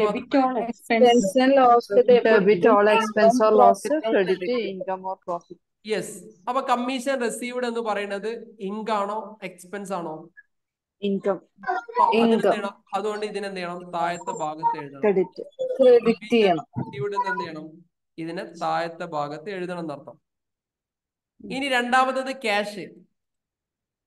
നോമിനൽ ആണോ, റിയൽ ആണോ, പേഴ്സണൽ ആണോ എന്ന് ചെക്ക് ചെയ്യാം. അതാണ് എനിക്ക് ഡൗട്ട് സാർ. അതെന്തിനാ അത് നോക്കേണ്ട ആവശ്യം എന്നുള്ളതാണ്. ഓൾറെഡി അത് അവിടെ വന്നില്ലേ? അവിടെ വന്നു കഴിഞ്ഞാൽ ഇതുകൊണ്ടാണ് നമ്മൾ അക്കൗണ്ട്സ് തെറ്റുന്നത്. ശരി. ഒന്നായി കഴിഞ്ഞാൽ മറ്റേത് അതാണ് നമ്മളോട് ഉറപ്പിക്കും. അതുകൊണ്ട് അപ്പൊ നമ്മൾ നിയമത്തിനെ കുറിച്ചല്ല പറയുന്നത്. മറ്റേതാകുമ്പോ മറ്റേത് അത് സ്കൂളിൽ പഠിപ്പിക്കുന്ന പഠനമാണ്. പറ്റില്ല, മറ്റേതാണെങ്കിൽ ഇത് അത് തന്നെ ആയിരിക്കും എന്നുള്ളത്. അല്ല, ഇനി അങ്ങനെ ചിന്തിച്ചില്ലെങ്കിൽ വേറൊരു ആസ്പെക്ട്സ് വരാനുണ്ടോ? എങ്ങനെ സർ പറയുന്നത് അതാണെങ്കിൽ അതെല്ലാം കോമ്പൗണ്ട് എൻട്രികൾ വരും, അഡ്ജസ്റ്റ്മെന്റ് എൻട്രികൾ വരും, അവിടെ തെറ്റും. ഇപ്പൊ ഒറ്റ ഭാഗം വരുമ്പോ ഓക്കെ മറ്റല്ലെങ്കിൽ മറ്റേതാണ് വരും. 2-3 എൻട്രികൾ കോമ്പൗണ്ടുകൾ വരും. അഡ്ജസ്റ്റ്മെന്റ് ഈ പ്രൊവിഷൻ ഫോർ ഡൗട്ട്ഫുൾ ഡെപ്റ്റും ബാഡ് ഡൗട്ട്ഫുൾ ഡെപ്റ്റും, അപ്പം അതിന് 2-3 എൻട്രികൾ വരും. അഡീഷണൽ ഡെപ്റ്റുകൾ, പ്രൊവിഷൻ ഡെപ്റ്റുകൾ, ഇങ്ങനെയൊക്കെ വരുമ്പോൾ മൊത്തത്തിൽ കൺഫ്യൂഷൻ ആവും. അപ്പൊ ഈ പറഞ്ഞ ഈ ഒറ്റ നിയമം വാസ്തവമല്ല. ഇപ്പൊ നിങ്ങൾ കഷ്ടപ്പെട്ടിട്ട് ഈ നിയമം ഇങ്ങനെ പഠിച്ചിട്ട് എല്ലാ കാര്യങ്ങളും അതാണ് എങ്കിൽ തന്നെ നമ്മൾ അങ്ങനെ എഴുതി കഴിഞ്ഞാൽ എന്ത് ചെയ്യും? പിന്നീട് പോകുന്ന വഴിക്ക് ഇത് പ്രാക്ടീസ് ആയിട്ട് ഓട്ടോമാറ്റിക് ആയിട്ട് വരും. ഇതിങ്ങനെ പഠിച്ചുള്ള ഗുണം എന്താണെന്ന് വെച്ച് കഴിഞ്ഞാൽ നമ്മളിപ്പോ ഇവിടുന്ന് പഠിക്കുന്ന കാര്യങ്ങളായിരിക്കില്ല ബിസിനസ്സിനകത്ത് ട്രാൻസാക്ഷൻ നടക്കുക. എല്ലാം ഡിഫറെന്റ് ആയിരിക്കും. ഓരോ രാജ്യത്തുള്ള അക്കൗണ്ട്സും ഡിഫറെന്റ് ആയിരിക്കും. ഓരോന്നിന്റെ ട്രീറ്റ്മെന്റ് എല്ലാം ഡിഫറെന്റ് ആയിരിക്കും. പക്ഷെ ഈ നിയമം അങ്ങ് പഠിച്ചു കഴിഞ്ഞാൽ എന്ത് സാധനം വന്നു കഴിഞ്ഞാലും ഈ നിയമത്തിനകത്തേക്ക് കയറ്റാം. അതിനെന്താണോ വരുന്നത് അതിലേക്ക് എന്ത് ചെയ്യാം? ഫിക്സ് ചെയ്യാൻ പറ്റും. ഒന്ന് പഠിച്ചാൽ മറ്റേത് അതാണെന്നുള്ളത് ഒറ്റയടിക്ക് എന്ത് ചെയ്യരുത്? പാസ്സാക്കി എടുക്കരുത്. ഇങ്ങനെ തന്നെ ഇനീഷ്യൽ ലെവലിൽ തുടക്കത്തിൽ പഠിക്കുക. ഇനി നിങ്ങൾ ഇത് എഴുതിയാൽ റെഡി ആവും, തെറ്റൊന്നുമില്ല. ക്ലിയർ ആയില്ലേ? അങ്ങനെ തന്നെ ഇത് മറ്റേത് സ്കൂളിലെ പഠനമാണ്. സ്കൂളിൽ കുട്ടികളെ പെട്ടെന്ന് പഠിപ്പിക്കാൻ വേണ്ടിയിട്ട് എന്ത് ചെയ്യാണ്? മറ്റേത് ഇതാണെങ്കിൽ മറ്റേത് ഇതെന്ന് പഠിപ്പിക്കുകയാണ്. പക്ഷെ രണ്ടും വരുന്നതിന് കൃത്യമായ നിയമമുണ്ട്. അതുകൊണ്ടാണ് അങ്ങനെ സംഭവിക്കുന്നത്. അപ്പൊ നമ്മളൊരു ക്വസ്റ്റ്യൻ കണ്ടാൽ രണ്ടും അത് ചിന്തിച്ചിട്ട് മാത്രമേ ചെയ്യാൻ പാടുള്ളൂ. ചിന്തിച്ചിട്ട് ചെയ്താൽ പിന്നീട് അത് തലയിൽ അങ്ങ് ഓട്ടോമാറ്റിക് കയറും. സബ് കോൺഷ്യസ് മൈൻഡ് അത് സെറ്റ് ആവും. അത് ഇന്നതാണ്. പിന്നീട് നമുക്കൊന്നും ചെയ്യേണ്ട ആവശ്യമില്ല. മൈൻഡുമായി കണക്ട് ചെയ്തിട്ട് പഠിക്കുകയാണെങ്കിൽ. ഓക്കെ. ഞാൻ ഇതിനിടയിൽ നമ്മുടെ ഈ ഒരു ഗ്രൂപ്പിനകത്ത് നമ്മുടെ പ്രഭാകരൻ സാർ ഉണ്ടായിരുന്നു. പ്രഭാകരൻ സാർ ഇതിനകത്ത് ചിലപ്പോൾ ഒരു സെഷനകത്ത് ഉണ്ടാവും. പ്രഭാകരൻ സാർ ടൈപ്പിംഗ് പഠിപ്പിക്കുന്ന ഒരാളാണ്. പ്രഭാകരൻ സാർ ടൈപ്പിംഗ് പഠിപ്പിക്കുന്നത്. ടൈപ്പിംഗ് അതായത് ബുള്ളറ്റ് സ്പീഡിൽ ടൈപ്പ് ചെയ്യും. പ്രഭാകരൻ സാർ എന്നാണ് പ്രഭാകരൻ സാർ ഇതിനകത്തില്ലേ? ഹലോ, ശരിയോ? ഇതിനകത്തുണ്ട് പ്രഭാകരൻ സാർ. ഇതിനകത്ത് ഇവിടെ ഉണ്ടോ?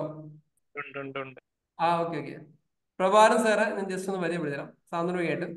Prabhakaran sir link of book of റെക്കോർഡ്സിലുള്ള ടൈപ്പിങ്ങിൽ മാസ്റ്ററാണ് പുള്ളി. അതായത് പുള്ളി കടന്നടിക്കും, ചെരിഞ്ഞടിക്കും, മലന്നടിക്കും. കീബോർഡ് നോക്കേണ്ട ആവശ്യമില്ല. ഇതാ ഇങ്ങനെയൊക്കെ അടിക്കും പുള്ളി. ഇങ്ങനെയൊക്കെ തലയിൽ വെച്ചടിക്കും, ഇങ്ങനെയൊക്കെ അടിക്കും. ഇങ്ങനെ ഏറ്റവും കൂടുതൽ വേർഡ്സ് നോക്കാതെ ടൈപ്പ് ചെയ്തതിൽ link of book of record ഉള്ള ആളാണ് നമ്മുടെ സെഷനിൽ ഇരിക്കുന്ന പ്രഭാകരൻ സാർ. പ്രഭാകരൻ സാറുടെ എന്തായിരുന്നു? കൺഗ്രാറ്റുലേഷൻ. ഓക്കെ, കൺഗ്രാറ്റ്സ് എല്ലാവരും ചാറ്റ് ബോക്സിൽ ഇട്ടോളി. അപ്പൊ നമ്മളെ കൂടെ റെക്കോർഡുള്ള ബുക്സ് ഓഫ് കീപ്പിലുള്ള ആളുകളൊക്കെ ഉണ്ട്, മനസ്സിലായില്ലേ? ഒരു കൺഗ്രാറ്റ്സ് ഇട്ടോളി. അതിന് മടിക്കൊന്നും വേണം. പേഴ്സണലി എല്ലാവരും ഡയറക്റ്റ് മെസ്സേജ് ഇടുന്നത് കോമൺ ആയിട്ട് നിങ്ങളെ. ഓക്കെ, എല്ലാവർക്കും ഇങ്ങനെ സ്കില്ലുള്ള ആളുകൾ, ചിലപ്പോൾ അറിയാത്ത ആളുകൾക്ക് ഒരുപാട് ആളുകൾ ഉണ്ടാവട്ടെ ഇതിനകത്ത്. എനിക്കറിയില്ല, നിങ്ങൾ വലിയ പുലികളൊക്കെ ആയിരിക്കും. ഓക്കെ, എനിവേ പ്രഭാകരൻ സാറുടെ അപ്പൊ ഞാൻ പ്രഭാകരൻ സാറിന് ഞാൻ ടൈപ്പിംഗ് പഠിക്കാൻ ഞാൻ ഇങ്ങനെ സ്ലോലി ടൈപ്പ് ചെയ്ത് നടത്തുന്നത്. പ്രഭാകരൻ സാറിന് ഒന്ന് സ്പീഡ് ആവാൻ വേണ്ടിയിട്ട് എങ്ങനെ? അപ്പൊ പ്രഭാകരൻ സാർ ഇങ്ങനെ ടൈപ്പ് ചെയ്യാം. നമ്മളിങ്ങനെ നോക്കി സംസാരിക്കും, അയാൾ ഇങ്ങനെ ടൈപ്പ് ചെയ്യാം. അപ്പൊ ഇതിനകത്ത് ഈ ഒരു സംഭവമുണ്ട്, ഒരു കീയിലെ ഓരോ ആസ്പെക്റ്റുകളുണ്ട്. അത് മൂപ്പർക്ക് അറിയാൻ പറ്റുള്ളൂ.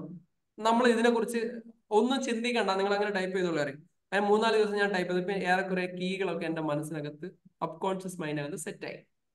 എനിക്കറിയാം എന്റെ കൈ ഇങ്ങോട്ടേക്ക് പോയി കഴിഞ്ഞാൽ എവിടെ പോയി കഴിഞ്ഞാൽ ഏതാക്ഷരം എനിക്ക് കീബോർഡ് നോക്കാതെ ഇപ്പൊ ടൈപ്പ് ചെയ്യാൻ പറ്റും. ആർക്കൊക്കെ കീബോർഡ് അങ്ങനെ പഠിക്കാൻ ആഗ്രഹം ഉണ്ടായിരുന്നെങ്കിലും വെറുതെ ചോദിച്ചേട്ടാ, പഠിക്കാൻ എത്ര ആൾക്ക് ആഗ്രഹമുണ്ട്? കീബോർഡ് നോക്കാതെ ടൈപ്പ് ചെയ്യാൻ എത്ര ആൾക്ക് ആഗ്രഹമുണ്ട്? നോക്കട്ടെ, ഞാൻ വെറുതെ ഒന്ന് ടെസ്റ്റ് ചെയ്യാൻ വേണ്ടി. ടൈപ്പിംഗ് പഠിച്ചിട്ടുണ്ട് സർ. ഓക്കെ, എത്ര ആളുകൾ വെറുതെ ഒരു ഫണ്ടിങ് വേണ്ടി ചോദിച്ചു, എത്ര ആളുകൾക്ക് കീബോർഡ് നോക്കാതെ കീബോർഡ് നോക്കാതെ ടൈപ്പ് ചെയ്യാന്നുള്ള? പ്രഭാകരൻ സാറുടെ യൂട്യൂബിനകത്തുള്ള വീഡിയോസ് ഒക്കെ കിടപ്പുണ്ട്. പല ന്യൂസുകളിലും മാഗസീനിലൊക്കെ വന്ന സാധനങ്ങൾ കിടപ്പുണ്ട്. എത്ര ആൾക്കാർക്ക് പഠിക്കണം? ഗ്രേറ്റ്, സന്തോഷം. നമുക്ക് സംവിധാനം ഉണ്ടാക്കാം. പോകുന്ന വഴിക്കല്ലേ നമ്മൾ യാത്രയുള്ള 6 മാസം യാത്രയുള്ള ആളുകളല്ലേ നമുക്ക് പറയാം. ഞാൻ ചുരുക്കി പറഞ്ഞു കഴിഞ്ഞാൽ അത് എന്താണ് എന്ന് നമ്മൾ ചിന്തിക്കേണ്ട. നമ്മൾ ആ ഒരു രീതിയിൽ അങ്ങനെയാണ് ചെയ്ത് കഴിഞ്ഞാൽ നമ്മൾ സബ് കോൺഷ്യസ് മൈൻഡിൽ സെറ്റ് ആവുമെന്നാണ് ഞാൻ പറഞ്ഞേക്കുന്നത്. അപ്പൊ ഇപ്പം തന്നെ നിങ്ങൾ ഈ സാധനം ഈ ഒരു വഴി തന്നെ മുമ്പോട്ട് പോയി കഴിഞ്ഞാൽ അത് ഓട്ടോമാറ്റിക് നിങ്ങളുടെ മനസ്സിനകത്ത് സെറ്റ് ആവും. പിന്നെ നിങ്ങൾക്ക് ജേണലിൽ കണ്ട ഒരു സംഭവം കണ്ട ഓട്ടോമാറ്റിക് എൻട്രി ഇങ്ങനെ മനസ്സിനകത്ത് സെറ്റ് ചെയ്ത് വരും. അതുകൊണ്ട് ഇപ്പൊ ഒന്ന് കഴിഞ്ഞാൽ അപ്പുറത്തത് എന്ത് ചെയ്യണ്ട, ഒറ്റയടിക്ക് അങ്ങ് കാച്ചു വിടണ്ട. ഈ രീതിയിൽ ഇപ്പൊ കുറച്ചൊന്ന് ആലോചിച്ചിട്ട് ചിന്തിച്ച് കഴിഞ്ഞാൽ സെറ്റ് ആവും എന്നർത്ഥം. ഓക്കെ, ഇനി അടുത്ത കാര്യം ഇതാ, purchased goods from Lex company. Purchased goods from Lex company. ഒരു entry. Purchase goods from Lex company.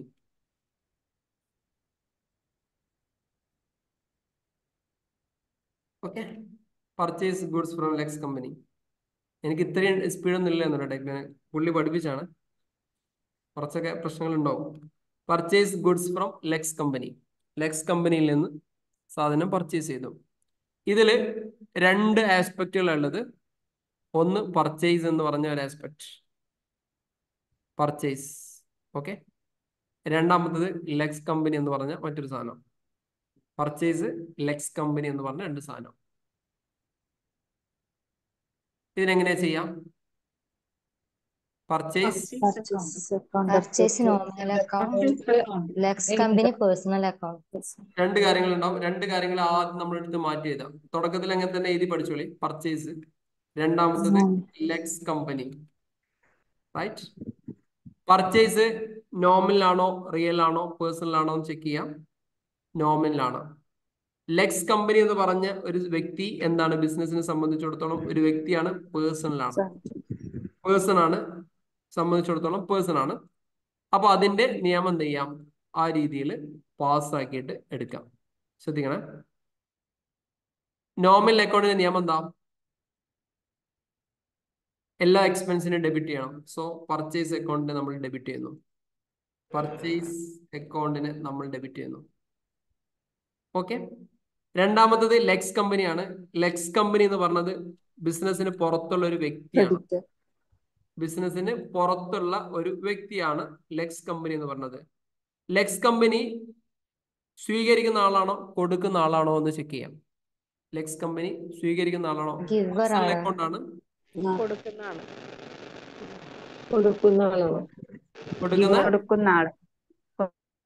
കൊടുക്കുന്ന ആളാണ് അല്ലെ?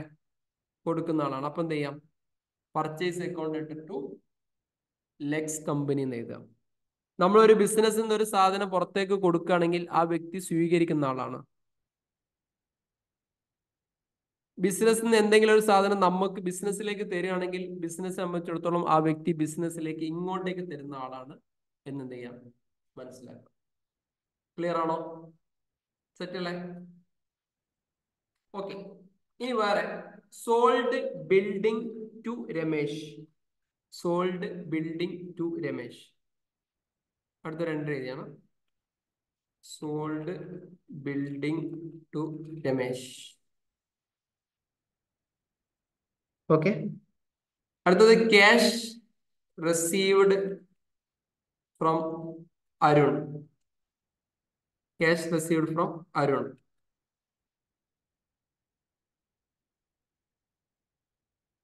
ആദ്യത്തെ സംഭവം ഒന്ന് ആലോചിക്കും. Sold building to Ramesh. Sales എന്ന് പറഞ്ഞൊരു സംഭവമുണ്ട്, രമേശ് എന്ന് പറഞ്ഞ മറ്റൊരു സംഭവമുണ്ട്. രണ്ടാമത്തിൽ ക്യാഷ് എന്നൊരു സംഭവമുണ്ട്, അരുൺ എന്ന് പറഞ്ഞ മറ്റൊരു സംഭവമുണ്ട്.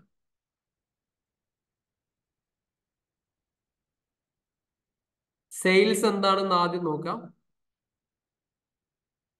സെയിൽസ് എന്താണെന്നുള്ളത് ആദ്യം ചെക്ക് ചെയ്യാം. രമേശ് എന്താണെന്നുള്ളത് ചെക്ക് ചെയ്യാം. സെയിൽ എന്താണെന്നുള്ളത് ചെക്ക് ചെയ്യാം. രമേശ് എന്താണെന്നുള്ളത് ചെക്ക് ചെയ്യാം. സെയിൽസ് എന്ന് പറയുന്നത് നോമിനൽ അക്കൗണ്ട് ആണ്. നോമിനൽ അക്കൗണ്ടിന്റെ നിയമം എക്സ്പെൻസോ ലോസോ ആണെങ്കിൽ ഡെബിറ്റ് ചെയ്യണം. വരവോ ലാഭമോ ആണെങ്കിൽ ക്രെഡിറ്റ് ചെയ്യണം. വരവോ ലാഭമോ ആണെങ്കിൽ ക്രെഡിറ്റ് ചെയ്യണം. സെയിൽസ് എന്നുള്ളത് ഇൻകാണ്, വരവാണ്. അതുകൊണ്ട് സെയിൽസിനെ താഴത്ത് എഴുതണം. രമേശ് എന്ന് പറയുന്നത് ബിസിനസിനെ സംബന്ധിച്ചിടത്തോളം പുറത്തുള്ള ഒരു വ്യക്തിയാണ്. രമേശിനെ സംബന്ധിച്ചിടത്തോളം പുറത്തുള്ള ഒരു വ്യക്തിയാണ്. ആ വ്യക്തി ബിസിനസ്സിൽ നിന്ന് സ്വീകരിക്കുന്ന ആളാണോ കൊടുക്കുന്ന ആളാണോ നോക്കാം. സോൾഡ് ബിൽഡിംഗ് ടു രമേശ് എന്ന് പറയുമ്പം രമേശിന് ബിൽഡിംഗ് രമേശിന് കൊടുത്തു. കൊടുക്കുമ്പോൾ അയാൾ എന്താ? ബിസിനസ്സിന് എന്താ? സ്വീകരിക്കുന്ന ആളാ. ബിൽഡിംഗ് അയാൾ കൊടുക്കുമ്പോൾ അയാൾ സ്വീകരിച്ചല്ലേ? റിസീവർ ആണ്. So Ramesh to building. Ramesh to sales. Sales building sales. Clear ആയല്ലോ? ബിൽഡിംഗ് അല്ലേ വരാന്ന് ചോദിക്കുന്നുണ്ട്. ബിൽഡിംഗ് ആണോ വരിക? ആരാ ബിൽഡിംഗ് അല്ലേ വരാന്ന് ചോദിച്ചേ? ഹലോ ബിൽഡിംഗ് അല്ലേ വരാന്ന് ആരാ ചോദിച്ചേ? ഈ ബിൽഡിംഗ് നമ്മൾ സെയിൽ ചെയ്യുമ്പോൾ അസറ്റ് നമ്മുടെ കയ്യിൽ നിന്ന് പോവല്ലേ, അപ്പൊ അവിടെ അസറ്റ് അല്ലേ വരിക? സാർ ബിൽഡിംഗ് ആണോ അവരുടെ ബിസിനസ്? ബിൽഡിംഗ് ആണോ ബിസിനസിനെ കുറിച്ച് ആലോചിക്കണ്ട. ബിസിനസിന്റെ ബിൽഡിംഗ് സംഭവം രമേശിന് കൊടുത്തു. Sold building to Ramesh. എന്റെ ബിസിനസ്സിലുള്ള That means എന്തോ ആവട്ടെ, assets വാട്ട് അല്ലേ? എവർ അസറ്റ് സെയിൽ ചെയ്തു എന്ന് ആലോചിച്ചോളി. ബിസിനസിന്റെ കയ്യിലുള്ള ഒരു അസറ്റ് രമേശിന് കടമായിട്ട് വിറ്റു. അങ്ങനെ ചിന്തിച്ചു നോക്കി. റെക്കോർഡ് ചെയ്യുമ്പോ അത് ബിൽഡിംഗ് ആയിട്ടല്ലേ കാണിക്കണ്ടേ? ബിൽഡിംഗ് അക്കൗണ്ട് അല്ലേ വരിക? Building account sale of sales building, ആകുമ്പോ ഗുഡ്സിന്റെ അല്ലേ വരില്ലേ? സെയിൽസ് ഓഫ് ബിൽഡിംഗ് എന്ന് പറയുമ്പോൾ എങ്ങനെയായാലും എങ്ങനെയും കാണിക്കാം. സെയിൽ ഓഫ് ബിൽഡിംഗ് എന്ന് പറഞ്ഞാൽ ബിൽഡിംഗിന്റെ അസറ്റ് തന്നെയാണ്. എങ്ങനെ കാണിക്കാം? അസറ്റ് ബിസിനസ്സിന് പോവുകയാണ്. അസറ്റ് ബിസിനസ്സിന് പോകുന്നോണ്ട് എന്ത് ചെയ്യണം? എവിടെ എഴുതണം? അത് ക്രെഡിറ്റ് ചെയ്യണം. ക്രെഡിറ്റ് ചെയ്യണം. രമേശ് എന്ന് പറഞ്ഞ വ്യക്തി ബിസിനസിനെ സംബന്ധിച്ചിടത്തോളം സ്വീകരിക്കുന്ന ആളാണോ കൊടുക്കുന്ന ആളാണോ? സ്വീകരിക്കുന്ന ആള്. രമേശ് അക്കൗണ്ട് ഇട്ടു. സ്വീകരിക്കുന്ന ആള്. രമേശ് അക്കൗണ്ട് ക്ലിയർ ആയില്ലേ? ഓക്കെ. ഇനി അടുത്തത് ക്യാഷ് റിസീവ്ഡ് ഫ്രം അരുൺ. അരുണിന്റെ കയ്യിൽ നിന്ന് ക്യാഷ് കിട്ടി. Cash received from Arun. അരുണിന്റെ കയ്യിൽ നിന്ന് ക്യാഷ് കിട്ടി. ഇൻകം. ക്യാഷ് ഉണ്ട്, അരുണുണ്ട്. ക്യാഷ് ഉണ്ട്, അരുണുണ്ട്. ക്യാഷ് എന്ന് പറഞ്ഞത് റിയൽ അക്കൗണ്ട് ആണ്. റിയൽ അക്കൗണ്ടിന്റെ നിയമം ഇങ്ങോട്ടേക്ക് വന്നാൽ ഡെബിറ്റ് ചെയ്യണം, പോയാൽ ക്രെഡിറ്റ് ചെയ്യണം. ക്യാഷ് ഇങ്ങോട്ടേക്ക് വന്നോ പോയോ? ക്യാഷ് ഇങ്ങോട്ടേക്ക് വന്നോ പോയോ? ക്യാഷ് ഇങ്ങോട്ടേക്ക് വന്നോ പോയോ? വന്നു. ക്യാഷ് വന്നു. അപ്പൊ എന്ത് ചെയ്യാം? ആ സംഭവത്തിനനുസരിച്ച് എന്ത് ചെയ്യാം? ഈ സംഭവം പാസ്സാക്കി എടുക്കാം. സെറ്റ് ആണോ? ക്ലിയർ അല്ലേ? ക്ലിയർ. ഓക്കെ. ഇനി ഒരു കാര്യം ചെയ്യാം. ഇനി ചെറിയൊരു സംഭവം ഞാൻ സ്ക്രീനിൽ ഇട്ടുതരാം. ഇതൊന്ന് ജസ്റ്റ് ഒന്ന് എഴുതണേ. ജസ്റ്റ് ഒന്ന് സ്ക്രീനിലിട്ട് ഇതൊന്ന് മനസ്സിലാക്കാൻ വേണ്ടിയിട്ടാണ്. ഞാൻ ഡീറ്റെയിൽ ആയിട്ടുള്ള ഒരു അസൈൻമെന്റ് പിന്നീട് തരും.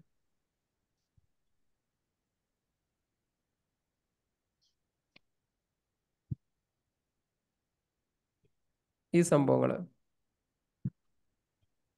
8 പോയിന്റ് ഇതൊന്ന് ജസ്റ്റ് ഒന്ന് എഴുതിയ.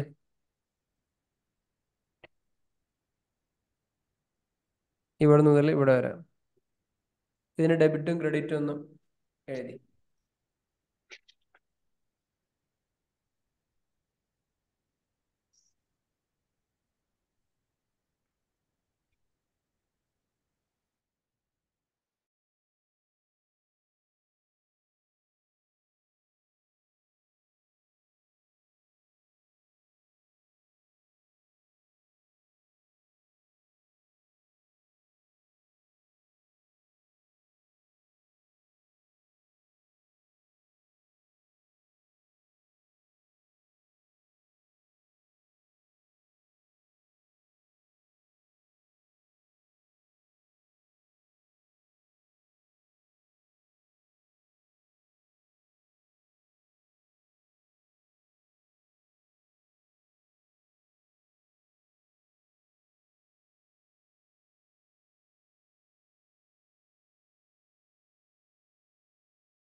ചടപട എഴുതണ്ട, ആലോചിച്ചിട്ട് എഴുതിയാൽ മതി. കാരണം മിക്കവാറും ആളുകൾക്ക് ഡിഗ്രി കഴിഞ്ഞ ആളുകൾക്ക് ചടപടാന്ന് എഴുതാൻ പറ്റും. പക്ഷെ റൂൾ എന്താന്ന് അതുപോലെ തന്നെ മനസ്സിലാക്കിയിട്ട് എഴുതി.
ഓക്കെ, കംപ്ലീറ്റ് ആളെ കംപ്ലീറ്റ് ജസ്റ്റ് ടൈപ്പ് ചെയ്യാം. യൂട്യൂബിൽ ആളുകൾ കംപ്ലീറ്റ് എന്ന് അവിടെ ടൈപ്പ് ചെയ്തോളൂ.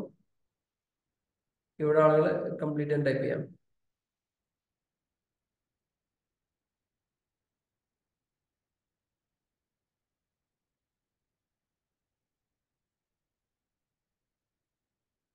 ഞാൻ പറയാം.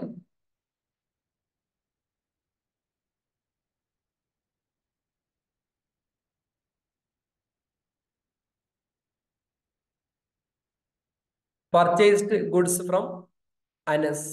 Purchased goods from Anas. അനസിന്റെ കയ്യിൽ നിന്ന് ഗുഡ്സ് വാങ്ങി. അനസിന്റെ കയ്യിൽ നിന്ന് ഗുഡ്സ് വാങ്ങി. പർച്ചേസ് ഉണ്ട്, അനസ് എന്ന് പറഞ്ഞ സംഭവം ഉണ്ട്. പർച്ചേസ് ഉണ്ട്, അനസ് എന്ന് പറഞ്ഞ രണ്ട് സംഭവം ഉണ്ട്. ഏതിനെയാണ് ഡെബിറ്റ് ചെയ്യേണ്ടത്, ഏതിനെയാണ് ക്രെഡിറ്റ് ചെയ്യേണ്ടത് എന്നുള്ളതാണ്. പർച്ചേസ് എന്ന് പറഞ്ഞ എക്സ്പെൻസ് ഉണ്ട്. അനസ് എന്ന് പറഞ്ഞ പർച്ചേസ് എന്ന് പറഞ്ഞ നോമിനൽ അക്കൗണ്ട് ഉണ്ട്. അനസ് എന്ന് പറഞ്ഞ റിയൽ അക്കൗണ്ട് ഉണ്ട്. Purchase account at to Anas. Real account nominal അക്കൗണ്ടിന്റെ നിയമം എക്സ്പെൻസുകളെ ഡെബിറ്റ് ചെയ്യണം, അതുകൊണ്ട് പർച്ചേസിന് ഡെബിറ്റ് ചെയ്തു. അനസ് എന്ന് പറഞ്ഞതിന്റെ നിയമം സ്വീകരിക്കുന്ന ആളെ ഡെബിറ്റ് ചെയ്യുക, കൊടുക്കുന്ന ആളെ ക്രെഡിറ്റ് ചെയ്യാം. അനസ് സ്വീകരിക്കുന്ന ആളാണോ കൊടുക്കുന്ന ആളോ? അനസിന്റെ കയ്യിൽ നിന്ന് പർച്ചേസ് ചെയ്യുമ്പോൾ അനസ് നമുക്ക് തരുന്ന ആളാണ്, ഗിവർ ആണ്. അനസിന് നമ്മൾ എന്ത് ചെയ്തു? ക്രെഡിറ്റ് ചെയ്തു. രണ്ടാമത് purchase furniture from TK furniture. Purchased furniture from TK furniture. നമുക്ക് ഫർണിച്ചറുള്ള ഒരു ഫിക്സഡ് അസറ്റ് TK ഫർണിച്ചറിന്റെ കയ്യിൽ നിന്ന് വാങ്ങി. ഒരു അസറ്റ് ഉണ്ട്, റിയൽ അക്കൗണ്ട് ഉണ്ട്, പേഴ്സണൽ അക്കൗണ്ടും ഉണ്ട്. റിയൽ അക്കൗണ്ടിന്റെ നിയമം അവിടെ പാസ്സാക്കാം. നമുക്ക് ഫർണിച്ചർ ആണ് വന്നേക്കുന്നത്. അപ്പൊ furniture account at to TK furniture. TK furniture എന്തുകൊണ്ടാണ് താഴ്ത്തു വന്നത്? അയാൾ ഒരു ഗിവർ ആയതുകൊണ്ടാണ്. ഒരു ബിസിനസ് ഒരു ഗിവർ ആയതുകൊണ്ടാണ്. അടുത്ത സോൾഡ് ഗുഡ്സ് ടു അർജുൻ.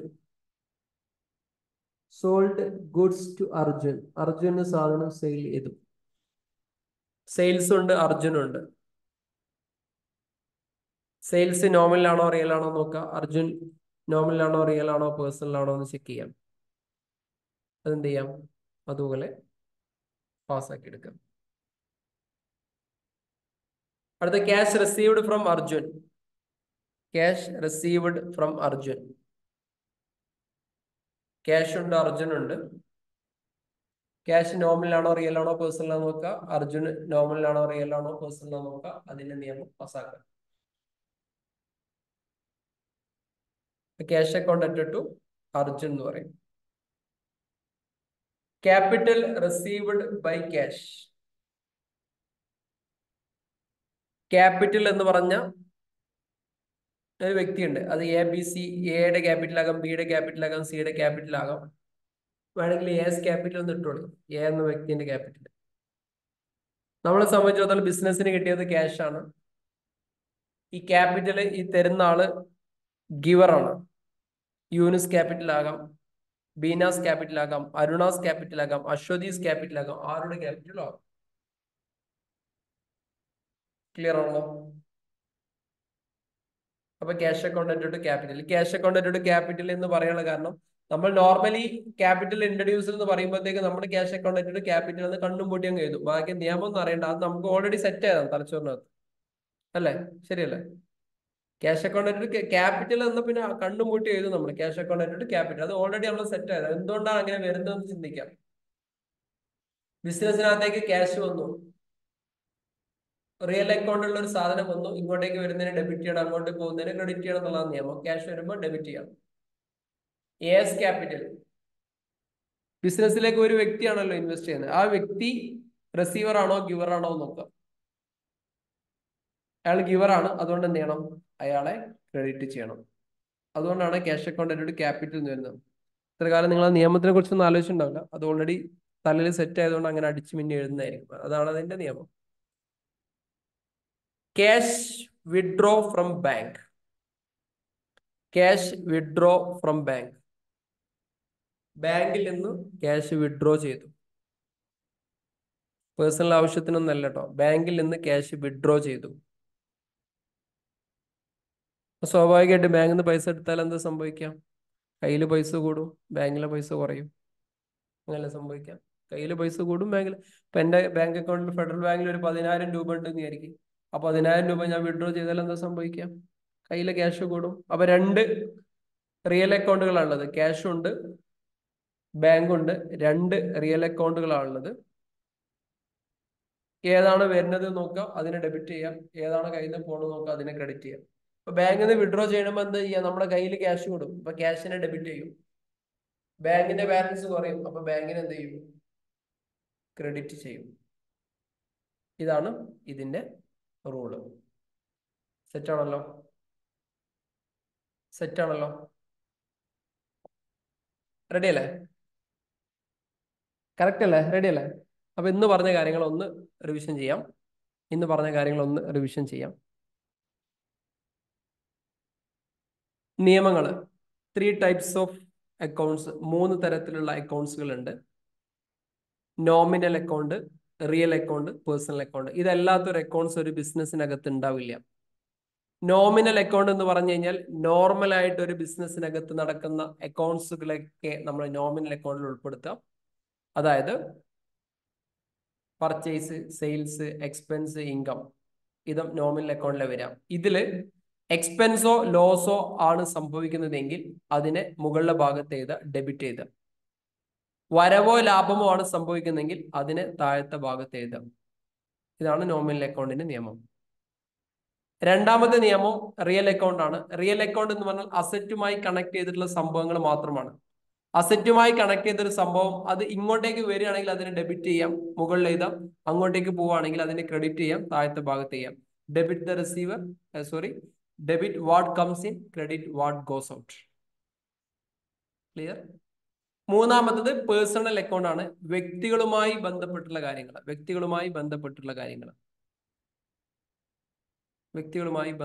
കാര്യങ്ങൾ. അതിൽ സ്വീകരിക്കുന്ന ആളെ ഡെബിറ്റ് ചെയ്യുക. Debit the receiver, credit the giver. ഈ നിയമം എന്ത് ചെയ്യാം? പാസ്സാക്കാം. അപ്പൊ ബിസിനസ്സിനകത്ത് എന്ത് സംഭവം നടക്കുകയാണെങ്കിലും നമ്മൾ പറഞ്ഞു അതിന് 2 ആസ്പെക്റ്റുകൾ ഉണ്ടാവും. ഒന്നിനെ മുകളിലേതും മറ്റേതിനെ താഴത്തേതും. Dual aspect. ഇതിനാണ് ഡബിൾ എൻട്രി ബുക്ക് കീപ്പിംഗ് എന്ന് പറയാം. Double entry book keeping. 2 ഭാഗങ്ങളും കൃത്യമായിട്ട് എഴുതുന്നതിനാണ് double entry book keeping. Single entry എന്ന് പറഞ്ഞാൽ എന്താ? ഏറ്റവും പ്രധാനപ്പെട്ടിട്ടുള്ള ഒരു ഭാഗം മാത്രമേ എഴുതത്തുള്ളൂ. Single entry book keeping, double entry book keeping തമ്മിലുള്ള വ്യത്യാസം എന്താ? സിംഗിൾ എൻട്രിയാണ് ഒരു ഭാഗമേ എഴുതത്തുള്ളൂ. ഡബിൾ എൻട്രിയിൽ 2 ഭാഗങ്ങൾ എഴുതും. ഇപ്പൊ സിംഗിൾ എൻട്രിന്റെ പോരായ്മ എന്താ? ഏതെങ്കിലും ഒരു ഭാഗം മിസ്സിംഗ് ആയിരിക്കും. അത് തന്നെയാണ് അതിന്റെ പോരായ്മ. സിംഗിൾ എൻട്രിന്റെ ലിമിറ്റേഷൻ എന്താ? ഉദാഹരണം, ഒരു പച്ചക്കറി കടയിൽ പോയി കഴിഞ്ഞാൽ ഞാനൊരു 2000 രൂപക്ക് സാധനം പർച്ചേസ് ചെയ്തെന്നായിരിക്കും. അയാള് സെയിൽസ് എന്ന് പറഞ്ഞിട്ട് 2000 എഴുതും. ചിലപ്പോൾ ഞാൻ 1000 രൂപ അയാൾക്ക് കൊടുത്തിട്ടുണ്ടോ, ബാക്കി 1000 രൂപ കൊടുക്കാനുണ്ടാവും. അത് ചിലപ്പോൾ അയാൾ എഴുതിക്കൊള്ളുന്നില്ല. ചിലപ്പോൾ കിട്ടാനുള്ളത് മാത്രം എഴുതും, സെയിൽസിനെ കുറിച്ച് എഴുതിക്കൊള്ളുന്നില്ല. ചിലപ്പോൾ ഇതൊക്കെ കഴിഞ്ഞ് അയാൾ വൈകുന്നേരം എന്ത് ചെയ്യും? ഈ സാധനങ്ങളൊക്കെ ചുരുക്കി മടക്കി എറിയുകയും ചെയ്യും. ഇതാണ് സിംഗിൾ എൻട്രിയുടെ സിസ്റ്റം. ഒരു ഭാഗം മാത്രമേ അയാൾ എഴുതത്തുള്ളൂ. അതുകൊണ്ട് കൃത്യമായിട്ടുള്ള കണക്കുകൾ കിട്ടില്ല. അതാണ് സിംഗിൾ എൻട്രി നമ്മൾ ഉപയോഗിക്കാത്തത്. ഡബിൾ എൻട്രി ആണ് നമ്മളൊരു ബിസിനസ്സിനകത്ത് ചെയ്യാം. ഇതിന്റെ എല്ലാ ഭാഗങ്ങളും, ബിസിനസിന്റെ എല്ലാ എക്സ്പെക്റ്റുകളും നമ്മൾ എഴുതി വെക്കും. 2 ഭാഗങ്ങളും, ഡെബിറ്റ് ആണെങ്കിലും ക്രെഡിറ്റ് ആണെങ്കിലും. മുകളിൽ എഴുതുന്നതിന് ഡെബിറ്റ് എന്നും താഴത്തെ എഴുതുന്നതിന് ക്രെഡിറ്റും എന്നാണ് നമ്മൾ പറയാം. റെഡി അല്ലേ? സെറ്റ് അല്ലേ? ഓക്കെ ആണോ? ഈ പറഞ്ഞാൽ എന്തെങ്കിലും കൺഫ്യൂഷൻ ഉണ്ടോ? ഏറെക്കുറെ സെറ്റാന്ന് വിചാരിക്കുകയാണ്. 2 ദിവസം അടുപ്പിച്ച് ക്ലാസ് വരുമ്പോൾ ബോറടിക്കും. ആഴ്ചയിൽ ഒരു ദിവസം ക്ലാസ് ഉണ്ടാകാൻ പാടുള്ളൂ അല്ലേ? അങ്ങനല്ലേ ഉള്ളൂ? കുറച്ച് തുടക്കത്തിൽ, ഇനിയിപ്പോ അങ്ങനെ കുറച്ച് ദിവസം നമുക്ക് ഈ രീതിയിൽ മൂവ് ചെയ്യാം. ഇനി നമുക്ക് അടുത്ത വെള്ളി ആഴ്ച എന്ത് ചെയ്യാം? നമുക്ക് കാണാം. കുറച്ചുകൂടി പ്രോബ്ലംസും കാര്യങ്ങളൊക്കെ അപ്ഡേറ്റ് ചെയ്യും. ആപ്പിനകത്ത് എല്ലാ കാര്യങ്ങളും നിങ്ങൾ അപ്ഡേറ്റ് ചെയ്ത് പോകണം. ആപ്പിനകത്ത് എല്ലാ കാര്യങ്ങളും കൂടി എന്ത് ചെയ്യണം? നിങ്ങൾ എഴുതി അപ്ഡേറ്റ് ചെയ്ത് പോകണം. അപ്പോഴാണ് നിങ്ങൾക്ക് ഒന്നും കൂടി എന്ത് ചെയ്യാം? ക്ലാരിറ്റി കിട്ടുക. ക്ലിയർ അല്ലേ? എല്ലാ കാര്യങ്ങളും ക്ലാരിറ്റി കിട്ടണമെങ്കിൽ ആപ്പിനകത്ത് കാര്യങ്ങൾ, ഇപ്പൊ ആപ്പിനകത്ത് ഇതുവരെ കയറാത്ത ആളുകളൊക്കെ പെട്ടെന്ന് തന്നെ ചെയ്യാം. ആൻഡ്രോയിഡ് ഫോണിനകത്ത് ചില ആളുകൾക്ക് കിട്ടുന്നില്ല എന്ന് പറയുന്നുണ്ട്. നിങ്ങൾ കിട്ടുന്നില്ല എന്ന് പറയുന്നതിലാണ് നല്ലത്. നേരെ ആ ഒരു ബ്രൗസറിലേക്ക് പോവാം. www.onacademia.co.in. അതിനകത്ത് കയറിയിട്ട് ആ ബ്രൗസറിനകത്ത് ചെയ്താൽ മതി. രണ്ടിലും ഒരേ സംഭവം തന്നെ കിടക്കുന്നത്. ആപ്പ് കിട്ടിയിട്ടില്ലെങ്കിൽ അത് കിട്ടിയിട്ടില്ല അതിന്റെ പിന്നാലെ കൂടണ്ട. ബ്രൗസറിനകത്ത് എന്ത് ചെയ്യാം? കാര്യങ്ങൾ ചെയ്യാം. ഇഷ്ടംപോലെ പേഴ്സണൽ മെസ്സേജുകൾ വരുന്നുണ്ട്. പല ആളുകൾക്കും ഞാൻ റീപ്ലൈ തരുന്നുണ്ട്, ചില ആൾക്ക് റീപ്ലൈ തരാൻ പറ്റുന്നില്ല. കാരണം അതിന് മാത്രം മെസ്സേജുകൾ കയറി വരുന്നുണ്ട്. ഗ്രൂപ്പ് എപ്പോഴും ഓപ്പൺ ആക്കുന്നത് അതുകൊണ്ടാണ്. പക്ഷെ എന്നാലും കുറച്ചൊക്കെ ഫ്രീ ഉള്ള ടൈമിനൊക്കെ ഞാൻ എന്ത് ചെയ്യും, റീപ്ലൈ തരും. ഒരുവിധം ഗ്രൂപ്പിൽ തന്നെ ആളുകളൊക്കെ സോൾവ് ചെയ്യാനുള്ള ശ്രമം നടത്തുന്നുണ്ട്. അത് സന്തോഷം. ആ കാര്യങ്ങൾ എന്ത് ചെയ്യാം, അങ്ങനെ മുമ്പോട്ട് പോട്ടെ. ഇനി എന്തെങ്കിലും, ഇനി 2-3 ആളുകൾ ഇന്നലെ സെഷൻ ഇട്ടതിന് ശേഷം പേഴ്സണൽ വന്ന 2-3 മെസ്സേജുകളുടെ റീപ്ലൈ കൂടി പറയാം. ഇന്നലെ ലാസ്റ്റ് സെഷൻ കുറച്ച് ഞാൻ സംസാരിച്ചിരുന്നല്ലോ. ഞാൻ സാറെ കുറേ ആഗ്രഹിച്ചിട്ടുണ്ട്, പക്ഷെ ഒന്നും കിട്ടുന്നില്ല. ഇതൊരു ചോദ്യമാണ്, വന്ന സംഭവത്തിലെ ചോദ്യമാണ്. ഞാൻ കുറേ ആഗ്രഹിച്ചിട്ടുണ്ട്. നിങ്ങളെ പോലെ ലോ ഓഫ് അട്രാക്ഷൻ ഒക്കെ പറഞ്ഞില്ലേ, ഇത് പറയുമ്പോഴേ ഓക്കെ പേഴ്സണൽ മെസ്സേജ് തന്നെ. ഓക്കെ, ഇന്നലെ പറഞ്ഞതിന് ബാക്കിയാണ്. അപ്പം പേഴ്സണൽ മെസ്സേജ് വന്നാണ്. ഇതേപോലെ തന്നെ ഞാൻ ഒരുപാട് ആഗ്രഹിച്ചു. ഇത് തന്നെയാണ് എന്റെയും പ്രശ്നം എന്നുണ്ട്. പേഴ്സണൽ മെസ്സേജ് കുറെ വരുന്നുണ്ട്. ഞാൻ ഒരുപാട് ആഗ്രഹിച്ചു, പക്ഷെ എന്തുകൊണ്ട് കിട്ടുന്നില്ല? എന്തുകൊണ്ടാണ് കിട്ടാത്തത്? നിങ്ങൾ തീവ്രമായിട്ട് ആഗ്രഹിക്കാത്തതുകൊണ്ടാണ് കിട്ടാത്തത്. അതിന് ഒറ്റ ആൻസർ ഉള്ളൂ, തീവ്രമായിട്ട് ആഗ്രഹിക്കാത്തതുകൊണ്ടാണ് നിങ്ങൾക്ക് കിട്ടാത്തത്. എല്ലാവരും തീവ്രമായിട്ട് ആഗ്രഹിച്ചിട്ടുണ്ടോ? യഥാർത്ഥത്തിൽ നിങ്ങൾ തീവ്രമായിട്ട് ആഗ്രഹിക്കണ്ടോ? എത്രത്തോളം ഒരാൾ ആഗ്രഹിക്കണം? എത്രത്തോളം ആഗ്രഹിക്കണം ഒരാള്? ഒരു സംഭവം കിട്ടണമെങ്കിൽ എത്രത്തോളം ഒരാൾ ആഗ്രഹിക്കണം? അതിന്റെ ലിമിറ്റ് എന്ന് പറഞ്ഞാൽ എത്രത്തോളം? 100% എന്ന് പറയാ. എന്നാലും ആർക്കും അങ്ങനെ എക്സ്പ്ലെയിൻ ചെയ്യാൻ വേണ്ടിയോ? ഏതുപോലെ? അത് കിട്ടുന്നവരെ ആഗ്രഹിക്കണം അങ്ങനെയാണോ? അതിന് ആ ഒരു ആഗ്രഹത്തിന്റെ പവർ എത്ര ഉണ്ടാവണോ? കിട്ടുന്നവരെ വാശി പിടിക്കേണ്ടി വരുമോ സർ? വാശി പിടിച്ച് വാങ്ങിക്കോളണോ? ഞാൻ ഇപ്പൊ ഇന്നലെ പറഞ്ഞു, ശ്രദ്ധിച്ചു നോക്കൂ. നിങ്ങളുടെ കയ്യിലൊക്കെ ഉള്ള ഫോണില്ലേ, ആൻഡ്രോയിഡ് ആയാലും ഐഫോൺ ആയാലും ഒരു ഫോണില്ലേ, ഫോണ് കിട്ടാൻ നിങ്ങൾ എത്രത്തോളം ആശിച്ചിട്ടുണ്ട്? അത് അമ്മയും അച്ഛനും കൊടുക്കുന്നല്ലേ? അത് അമ്മയും അച്ഛനും. ഈ ഫോണിനെ കുറിച്ച് ഒരുപാട് കാലം നിങ്ങൾ ചിന്തിച്ചിട്ടുണ്ട്. സുഹൃത്തുക്കളുടെ അടുത്ത് കണ്ടത്, മറ്റുള്ളതൊക്കെ കണ്ടിട്ട് ആഗ്രഹിച്ചിട്ടുണ്ട്. നിങ്ങൾ ആലോചിച്ച് നോക്കില്ല. എന്നിട്ട് നിങ്ങൾ ജ്യേഷ്ഠനോടോ ബ്രദേഴ്സിനോടോ അച്ഛനോടോ അമ്മേനോടോ ഉപ്പാനോടോ എത്ര ഇടങ്ങാറായിട്ട് പറഞ്ഞിട്ടാണ് ഈ സാധനങ്ങൾ കിട്ടിയത്? അല്ലെങ്കിൽ നിങ്ങൾ തന്നെ കഷ്ടപ്പെട്ട് വാങ്ങിയത്? എത്ര പ്രാവശ്യം ആഗ്രഹിച്ചിരുന്നു ഈ ഫോൺ നിങ്ങളുടെ കയ്യിലെത്തുന്നതിന് മുമ്പ്? അത്രത്തോളം ആഗ്രഹിക്കണം. നിങ്ങളുടെ കയ്യിൽ എല്ലാവരുടെ കയ്യിലും ഫോണിലോണ്ടാണ് നിങ്ങൾ ഇപ്പൊ ഈ ലൈവ് സെഷൻ അറ്റൻഡ് ചെയ്യണം. അത് കിട്ടാൻ നിങ്ങൾ എത്രത്തോളം ആഗ്രഹിച്ചിട്ടുണ്ട്? അത്രത്തോളം നിങ്ങൾ ആഗ്രഹിക്കുന്നുണ്ടോ? നിങ്ങൾ ഇപ്പം വിചാരിക്കുന്ന സാധനം കിട്ടാണ്ടിരിക്കുന്ന സംഭവം? മൈൻഡ് പോസിറ്റീവായിട്ട് കുറെ ആളുകള് നെഗറ്റീവാണ് എപ്പോഴും കയറി വരുന്നതല്ലേ. അത് ചിന്തകൾ മാറ്റിയാൽ മതി. ചിന്തകൾ ഇങ്ങനെ മാറ്റാം. ചിന്തകൾ പതുക്കെ പതുക്കെ പതുക്കെ പതുക്കെ മാറ്റിക്കൊണ്ടുവരാൻ. പോസിറ്റീവായിട്ട് ഇങ്ങനെ ചിന്തിക്കുക. പോസിറ്റീവായിട്ടുള്ള ആളുകളുടെ അടുത്ത് അവരായിട്ടുള്ള ബന്ധം ഉണ്ടാക്കാം. റിലേഷൻസ് എപ്പോഴും പോസിറ്റീവായ ആളുകളായിട്ട് ബന്ധം ഉണ്ടാക്കാം. പോസിറ്റീവായിട്ട് കാര്യങ്ങൾ ചിന്തിക്കാം. പൗലോ കൊയ്ലോയുടെ ഒരു വാക്കുണ്ട്, നമ്മള് തീവ്രമായിട്ട് ആഗ്രഹിച്ചു കഴിഞ്ഞാൽ അത് നമ്മളെ കൂടെ നിൽക്കാം, പ്രപഞ്ചം നമ്മളെ കൂടെ തന്നെ ഉണ്ടാവും എന്ന് പറയുന്ന പൗലോ കൊയ്ലോയുടെ ഒരു വാക്ക് കേട്ടിട്ടില്ലേ? അതിൽപ്പെട്ട കാര്യമാണിത്. ക്ലിയർ ആയോ? ക്ലിയർ ആയില്ല? പോസിറ്റീവായ ബുക്ക് വായിക്കാൻ ഏറ്റവും നല്ലത്. ആളുകളെ കണ്ടെത്താൻ കുറച്ച് ബുദ്ധിമുട്ടാണ്. പോസിറ്റീവായിട്ട് ബുക്ക് വായിക്കുന്നത് നല്ലൊരു ഹാബിറ്റ് ആണ്. പക്ഷെ എന്താ ഞാൻ നമ്മളെല്ലാത്തിനെയും പോസിറ്റീവായിട്ട് കാണാൻ വേണ്ടി ശ്രമിക്കുക. പ്രശ്നങ്ങളും പ്രയാസങ്ങളൊക്കെ വരുമ്പോൾ അത് പോട്ടെ, നമുക്ക് നല്ല കാലം വരും. നല്ല കാലം വന്നു കഴിഞ്ഞു, വന്നതിനെ കുറിച്ച് ചിന്തിക്കാം. ഇപ്പൊ എനിക്കൊരു വണ്ടി ഉണ്ടെങ്കിൽ, എനിക്കൊരു വണ്ടി വാങ്ങണം എന്ന് ആഗ്രഹിക്കുന്നതായിരിക്കും. ഞാനൊരു ഇന്നോവ വാങ്ങണം എന്ന് ആഗ്രഹിക്കുന്നുണ്ടെങ്കിൽ ഞാൻ എന്ത് ചെയ്യണം? അതിനെക്കുറിച്ച് നിരന്തരം ചിന്തിക്കണം. ആ ഇന്നോവയിൽ പോകുന്ന യാത്രയെ കുറിച്ച് ചിന്തിക്കണം. അതിൽ പോയിട്ട് യാത്ര, ഞാൻ പോകുന്ന വിചാരിക്കുന്ന സ്ഥലങ്ങളിലൊക്കെ അതിനകത്ത് യാത്ര ചെയ്യുന്നതിനെ കുറിച്ചിട്ട് നമ്മളിങ്ങനെ കണ്ടിന്യൂസ് ആയിട്ട് ആലോചിക്കുകയും ചിന്തിക്കുകയും ചെയ്ത് കഴിഞ്ഞാൽ നമ്മളത്തേക്ക് ഇന്നോവ എത്തും. അങ്ങനെ ചിന്തിച്ചു നോക്കി, അപ്പം കിട്ടും. അപ്പൊ ഇപ്പൊ നല്ല ടെൻഷനൊക്കെ അടിക്കുന്ന ആൾക്കാരുണ്ടാവല്ലോ, ഫാമിലി രസമില്ല, മറ്റേ രസമില്ല, സുഖമില്ല എന്നൊക്കെ ചിന്തിക്കുന്ന ആളുകളൊക്കെ ഉണ്ടാവല്ലോ. നല്ലതിനെ കുറിച്ച് ഇങ്ങനെ ആലോചിച്ച് നോക്കി, അപ്പൊ എല്ലാം നന്നായിട്ട് ഇങ്ങോട്ട് വരും. ഈ ലോക്കൽ ചിന്തകൾ ചിന്തിച്ചുകൊണ്ടാണ് നമുക്ക് ലോക്കലായിട്ട് നമ്മുടെ കാര്യങ്ങളൊക്കെ പോകുന്നത്. അപ്പൊ അതിന് അത്രേ പറയാനുള്ളൂ. നിങ്ങൾ നന്നായിട്ട് ആഗ്രഹിക്കുക, നന്നായിട്ട് ആഗ്രഹിച്ച് അതിന് വേണ്ട പണികൾ എടുക്കുക. ഇപ്പൊ നിങ്ങൾ ഫോണ് കിട്ടാൻ വേണ്ടിയിട്ട് ആഗ്രഹിക്കുക മാത്രമാണോ ചെയ്തത്? ഫോൺ കിട്ടാൻ വേണ്ടി നല്ലോണം പൂതിയില്ലായിരുന്നോ? ഫോൺ കിട്ടണം, കയ്യിൽ കിട്ടണം കിട്ടണം കിട്ടണം. എന്നിട്ട് എന്ത് ചെയ്തു? അച്ഛൻ്റെ അടുത്ത് പോയി സോപ്പിടും, അവൻ്റെ അടുത്ത് സോപ്പിടും, നിങ്ങൾ അത് ആക്കി. അല്ലെങ്കിൽ ഞാൻ പഠിച്ച് ജയിച്ചാൽ ഇന്ന സാധനം കിട്ടുമോ, ഞാൻ മാർക്കറ്റിൽ തന്നെ സാധനം കിട്ടും, ബാർഗെയിനിങ്, ഇതൊക്കെ നടത്തിയിട്ട് പല പല സാധനങ്ങൾ നടത്തിയിട്ടല്ല നമ്മുടെ അടുത്തേക്ക് കിട്ടിയത് അല്ലെ? ബൈക്കാവട്ടെ എല്ലാം ഉണ്ടല്ലോ. അപ്പൊ അതുപോലെ ഒന്ന് ആഗ്രഹിച്ചു നോക്കി എല്ലാ കാര്യത്തിനെ കുറിച്ച്. അപ്പൊ എന്ത് ചെയ്യും? ഈ സംഭവങ്ങളൊക്കെ നിങ്ങൾക്ക് അടുത്തടുത്ത് കാര്യങ്ങൾ